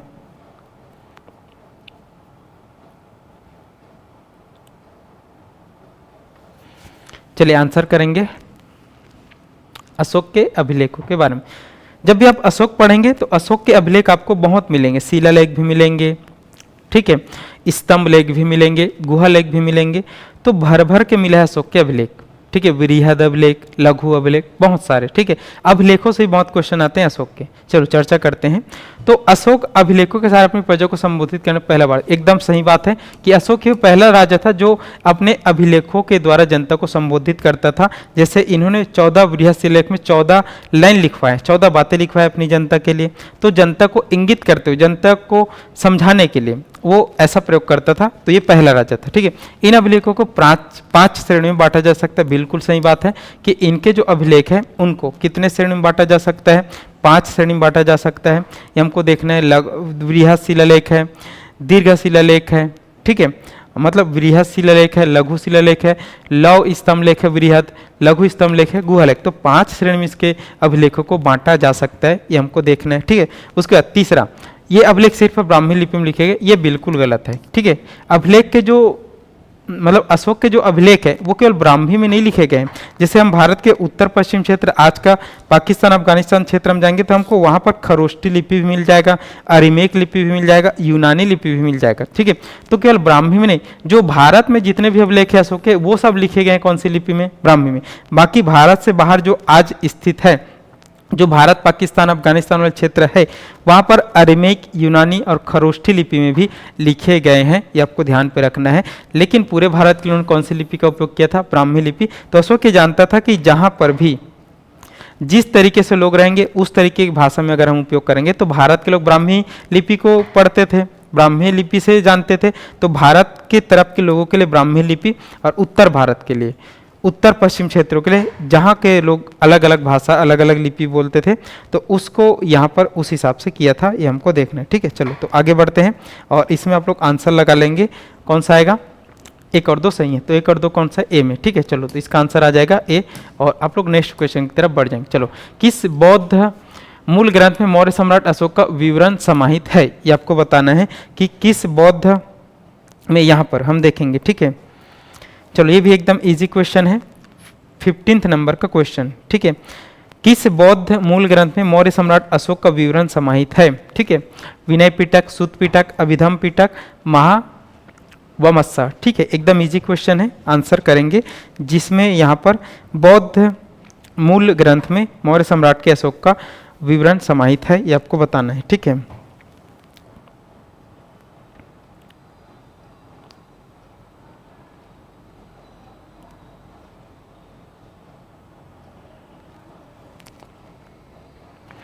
पंद्रह का बी बोल रहे हैं आकाश सिंह, सुत पिटक। चलो आगे बताएंगे आंसर इसका और बाकी लोग भी। चलो तो इसका जो आंसर हम देखेंगे, आप सभी जानते हैं कि भगवान बुद्ध की मृत्यु के बाद बौद्ध धर्म में त्रिपिटकों की रचना किया गया है। एक में विनय पिटक है, एक में सुत पिटक है और एक में अभिधम पिटक है। अगर हम सुत पिटक की बात करें तो यहाँ बौद्ध धर्म के सिद्धांत और गौतम बुद्ध के उपदेशों के बारे में बताते हैं। किसमें? सुत पिटक में। अगर हम विनय पिटक की बात करें तो विनय पिटक में इसमें जो संघ के नियमों का वर्णन, जो बौद्ध संघ है उसके नियमों का वर्णन की बात करते हैं। और अगर हम अभिधम पिटक की बात करें तो यहाँ बुद्ध के गहन दार्शनिक सिद्धांतों के बारे में बात करते हैं। जो गौतम बुद्ध है उनके जो दार्शनिक सिद्धांत है उसके बारे में बात करते हैं। लेकिन अशोक का अगर हम देखेंगे तो अशोक का यहाँ पर जो चर्चा आता है बौद्ध धर्म के मूल ग्रंथ महावामस्सा में आता है। कहाँ पे आता है? महावामस्सा में आता है। और महावामस्सा पाली भाषा में लिखा गया बौद्ध धर्म से संबंधित एक ग्रंथ है जिसमें अशोक का चर्चा आता है। जिसमें किसका चर्चा आता है? अशोक का चर्चा आता है। ये आपको देखना है, ये आपको समझना है, ठीक है। तो इसका आंसर आप लोग लेंगे डी, ठीक है। चलो और नेक्स्ट क्वेश्चन की तरफ हम बढ़ते हैं और 16 नंबर का क्वेश्चन है, जैन और बौद्ध धर्म के उदय के संदर्भ में आपको निम्नलिखित कथनों पर विचार करना है, ठीक है। इन धर्मों का उदय वैदिक धर्म में व्याप्त बुराइयों और ब्राह्मण श्रेष्ठता के विरुद्ध हुआ था। इन धर्मों के उद्भव का आर्थिक कारण नई कृषि मूलक अर्थव्यवस्था का विस्तार था। आपको बताना है कौन सा सही है, ये आपको ध्यान पे देना है, ठीक है। चलो आकाश सिंह गलत हो गया, कोई बात नहीं, यहाँ पे गलत होगा कोई दिक्कत नहीं, यहाँ से आप सुधार लेंगे तो आपके एग्जाम पूरी तरीके से अच्छे से निकलेंगे, ठीक है। यहाँ पर आप सीखेंगे ज़्यादा, ठीक है, तो कोई दिक्कत नहीं है। गलत थोड़ा सा होता है बट ये मिस्टेक आपसे फिर बाद में नहीं होगा, ठीक है। चलो नया क्वेश्चन है, ठीक है, टफ क्वेश्चन था, शायद कोई नहीं जानता था उसके बारे में, ठीक है। चलो आगे बढ़ते हैं, आप लोग बताएंगे इसका। चलो 16 का यहाँ पर ए बोल रहे हैं,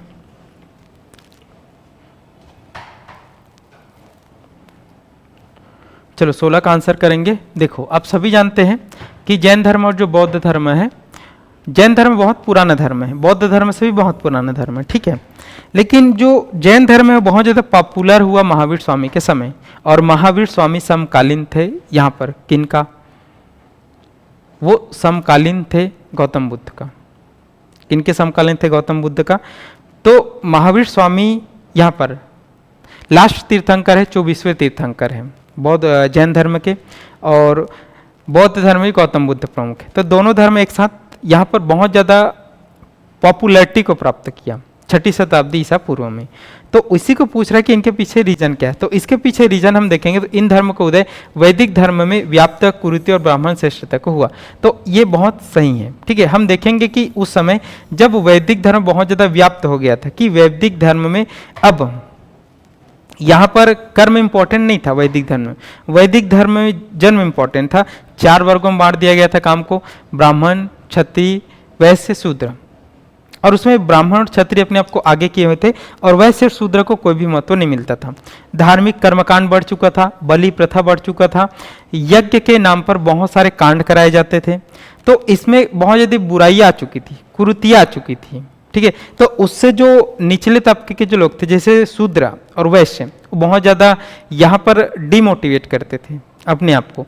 तो जब यहाँ पर इन धर्मों का उदय हुआ, बौद्ध और जैन, जैन तो बहुत पहले से था, तो बौद्ध धर्म में गौतम बुद्ध ने बताने का प्रयास किया कि व्यक्ति का जन्म इंपॉर्टेंट नहीं है, व्यक्ति का कर्म इंपॉर्टेंट। अगर कोई व्यक्ति शूद्र वर्ग में भी है और उनको वेदों का पाठ करने का योग्यता है, वो धनुष चलाने के योग्य रखते, तो क्षत्रिय बन सकता है, ब्राह्मण भी बन सकता है। ऐसा कोई जो हम जात पात के अनुसार से बटे हो बिल्कुल भी गलत है। तो इसमें हम देखेंगे वैदिक धर्म में जो बुराइयाँ थी, जो कुरीतियाँ थी, जो ब्राह्मणों की श्रेष्ठता बहुत ज़्यादा हो गई थी, ब्राह्मण अपने आप को बहुत ज़्यादा श्रेष्ठ मानते थे, तो उसी के द्वारा यहाँ इन धर्मों में बहुत ज़्यादा यहाँ पर प्रसार हुआ और लोग यहाँ पर कर्म की श्रेष्ठता को मानते हुए इस धर्म में आए थे, ठीक है। ये हमको देखना है। चलो आगे देखते हैं। इन धर्मों के उद्भव का आर्थिक कारण ने कृषि मूलक अर्थव्यवस्था का विस्तार था, ठीक है। ये भी सही बात है कि जब हम देखेंगे 6ठी शताब्दी ईसा पूर्व में, यहाँ पर जब कृषि पद्धति नई नई आएगी, बहुत सारे हम लौ एस्को का उपयोग देखेंगे, तो ये भी हम देखेंगे कि बहुत ज़्यादा लोगों में विश्वास हो कि अब हम आर्थिक रूप से जब संपन्न हो जाएंगे तो हमारा कर्म ही इंपॉर्टेंट है। ये भी सही बात है। तो इसके लिए आप आंसर लगाएंगे, कौन सा आ जाएगा? 1 और 2 सी आ जाएगा इसका आंसर। ये आपको ध्यान पे रखना है, ठीक है। चलो हम देखेंगे और आगे बढ़ेंगे, ठीक है। चलो 17 नंबर का क्वेश्चन। चलो यहाँ पर कोई बच्चा है, ललिता कोसले, सर कॉमर्स का एमसीक्यू कब चालू होगा? टॉपिक अनुसार। चलो तो ललिता कोसले जी, आपका जो यहाँ पर प्रश्न है, इस प्रश्न का जवाब तो अभी मेरे पास नहीं है कि कब चालू होगा, मेरे को पता नहीं है, बट मैं टीम को इस आपके प्रश्न को प्रेषित कर दूंगा आगे कि बच्चों का कमेंट है ऐसा, कॉमर्स का वो एमसीक्यू चाहते हैं। तो जितने बच्चे जो व्याख्याता बैच से जुड़े हैं कॉमर्स के, तो उनके लिए भी ये प्रयास किया जाएगा। टीम पर मैं आपके संदेश पहुंचा दूंगा, ठीक है। आप परेशान नहीं होइएगा, टीम आपको रिस्पॉन्स करेगी बहुत जल्द, ठीक है। चलो आगे बढ़ते हैं। 17 नंबर का क्वेश्चन आप सभी आंसर करने की कोशिश करेंगे। महाविभाषा जो बौद्ध दर्शन का विश्वकोश है किस बौद्ध परिषद की कृति है? ठीक है, महाविभाषा जो बौद्ध दर्शन का एक विश्वकोश है किस बौद्ध परिषद की कृति है, ये आपको बताना है। ठीक है, प्रथम परिषद, द्वितीय परिषद, तृतीय परिषद, चतुर्थ परिषद। आप सभी जानते हैं कि जो बौद्ध संगीति जिसको बोलते हैं उसको बौद्ध परिषद के नाम से भी जानते हैं। तो 4 बौद्ध संगतियाँ हुआ है और उन 4 बौद्ध संगतियों में एक किताब जिसको हम महाविभाषा बोलते हैं, जिसको बौद्ध धर्म का विश्वकोश डिक्शनरी बोला जाता है। ठीक है, तो ये हमको देखना है, ये हमको समझना है। ठीक है, ईसा गजेंद्र बोल रहे हैं। और कितने क्वेश्चन है? ये 17 है, इसके बाद 3 क्वेश्चन है, बस 20 क्वेश्चन है, फिर हम वो कर देते हैं। ठीक है, चलो तो इसको स्किप कर रहे हैं 17 का। ठीक है, चलो तो इसका हम यहाँ पर देखेंगे डी आएगा। इसका कौन सा आएगा? डी आएगा, चतुर्थ बौद्ध संगति। और जो चतुर्थ बौद्ध संगति वो कहाँ पे हुआ था? कुंडलवन कश्मीर में हुआ था, जिसको कराने वाले शासक कनिष्क थे। ठीक है, तो कनिष्क के समय यहाँ पर इसका चर्चा होगा, ये हमको देखना है। चलो आगे बढ़ते हैं। चलो तो आप सभी अब थोड़ा सा वो करें तो स्पीड से कर देते हैं। चलो, उत्तर वैदिक काल के संदर्भ में निम्नलिखित कथनों पर विचार करना है। इस काल के अंतिम दौर में पुरोहितों के प्रभुत्व के विरुद्ध प्रबल प्रतिक्रिया शुरू हुई। ठीक है, उपनिषद ग्रंथों का विषय दर्शन था, उसमें कर्मकांडों के महत्व को दिया गया था। उपयुक्त कथन में से कौन सा सही? एकदम इजी क्वेश्चन है, आपको बताना है। ठीक है, देखो इसका जो आंसर अगर हम देखेंगे तो उत्तर वैदिक काल के संदर्भ में, उत्तर वैदिक काल आप सभी जानते हैं जो हमारा वैदिक सभ्यता है उसको 2 पार्ट में बांटा गया, पूर्व वैदिक काल, उत्तर वैदिक काल। पूर्व वैदिक काल की अगर हम बात करें तो 1500 से लेकर कब तक आएगा? यहाँ पर हम देखेंगे तो 1000 BC तक आएगा, और 1000 BC से लेकर 600 BC तक उत्तर वैदिक काल देखेंगे।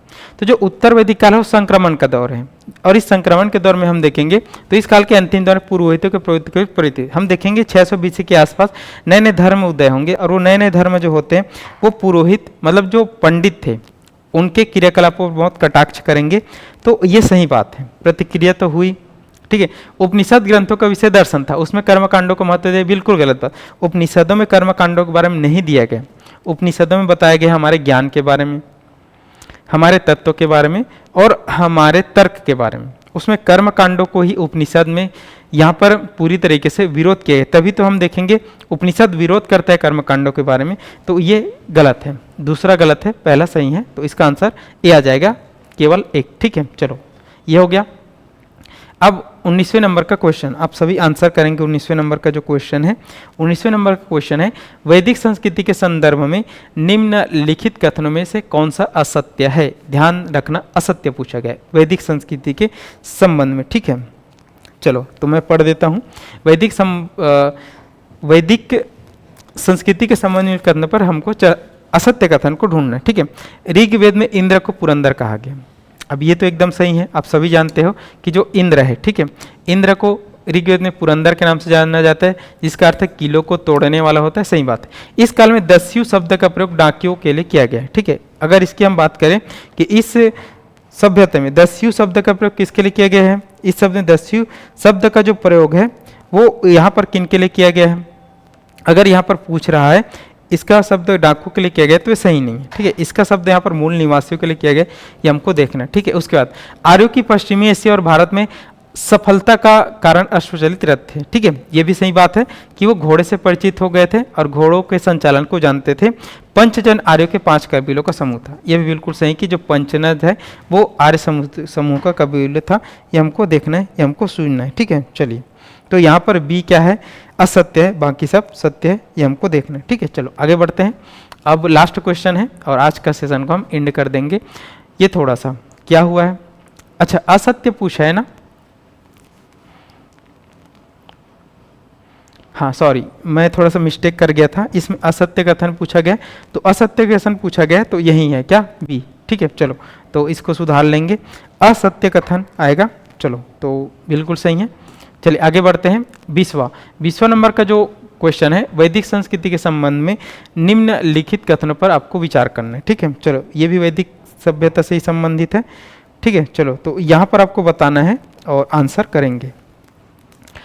10 आज्ञा युद्ध परोशनी नदी के तट पर हुआ था।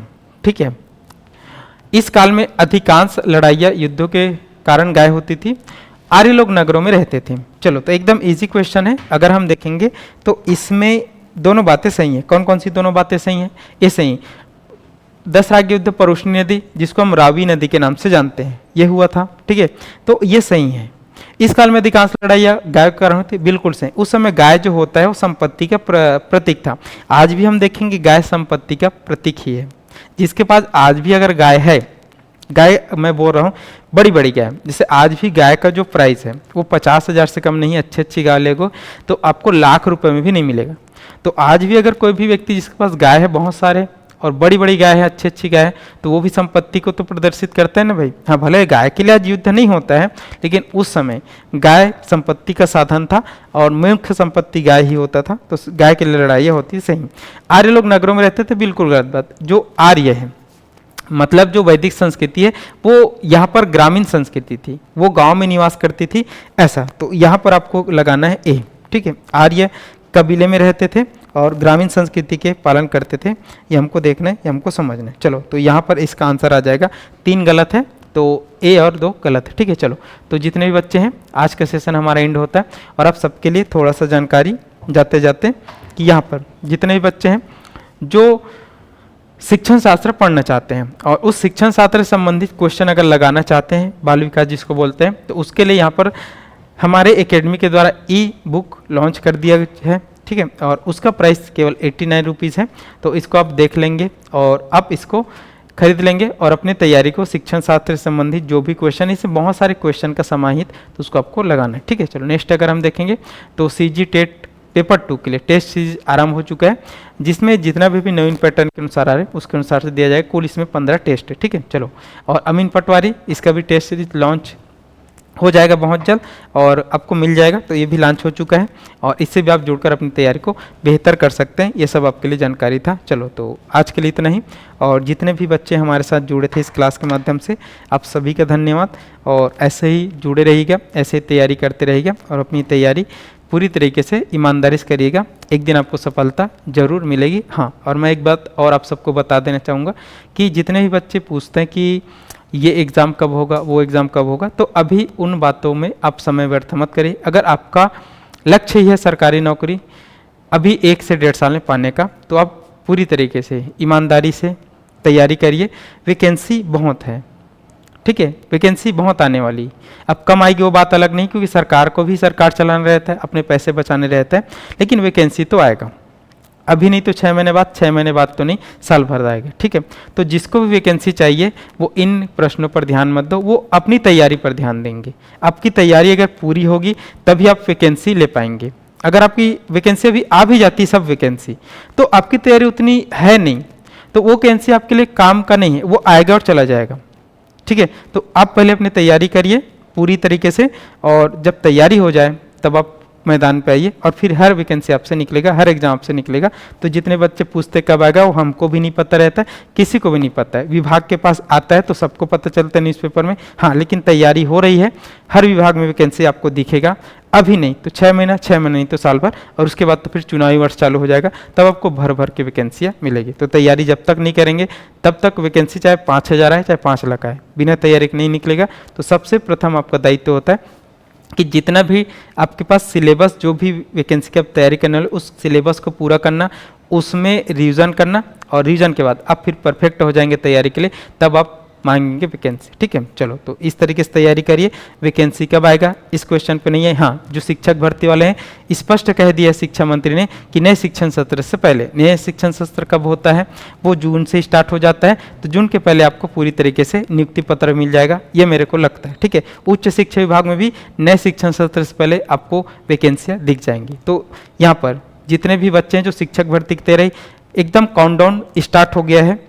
जैसे ही फरवरी में होता है CG टेट, उसके बाद मार्च अप्रैल में आपको मिल जाएगा नोटिफिकेशन, और जून तक आपको नियुक्ति भी मिल जाएगा, जैसा मंत्री के द्वारा बोला गया। ठीक है, तो इस बात के लिए आप लोग पूरी तरीके से प्रिपेयर रहेंगे। शिक्षक भर्ती वालों के लिए ज़्यादा टाइम नहीं है, असिस्टेंट प्रोफेसर वालों के लिए ज़्यादा टाइम नहीं, और बाकी और अन्य विभाग में भी अब धीरे धीरे वैकेंसी का दौर चालू हो चुका है, आना चालू हो चुका है। ठीक है, चलो, तो आगे हम जुड़े रहेंगे और बेहतर तैयारी के लिए आप जुड़े रहिए। और बहुत सारे कोर्सेज पर यहाँ पर अभी भी ऑफर है, तो नवरात्रि तक रहेगा, अब बेहतर तैयारी करिए।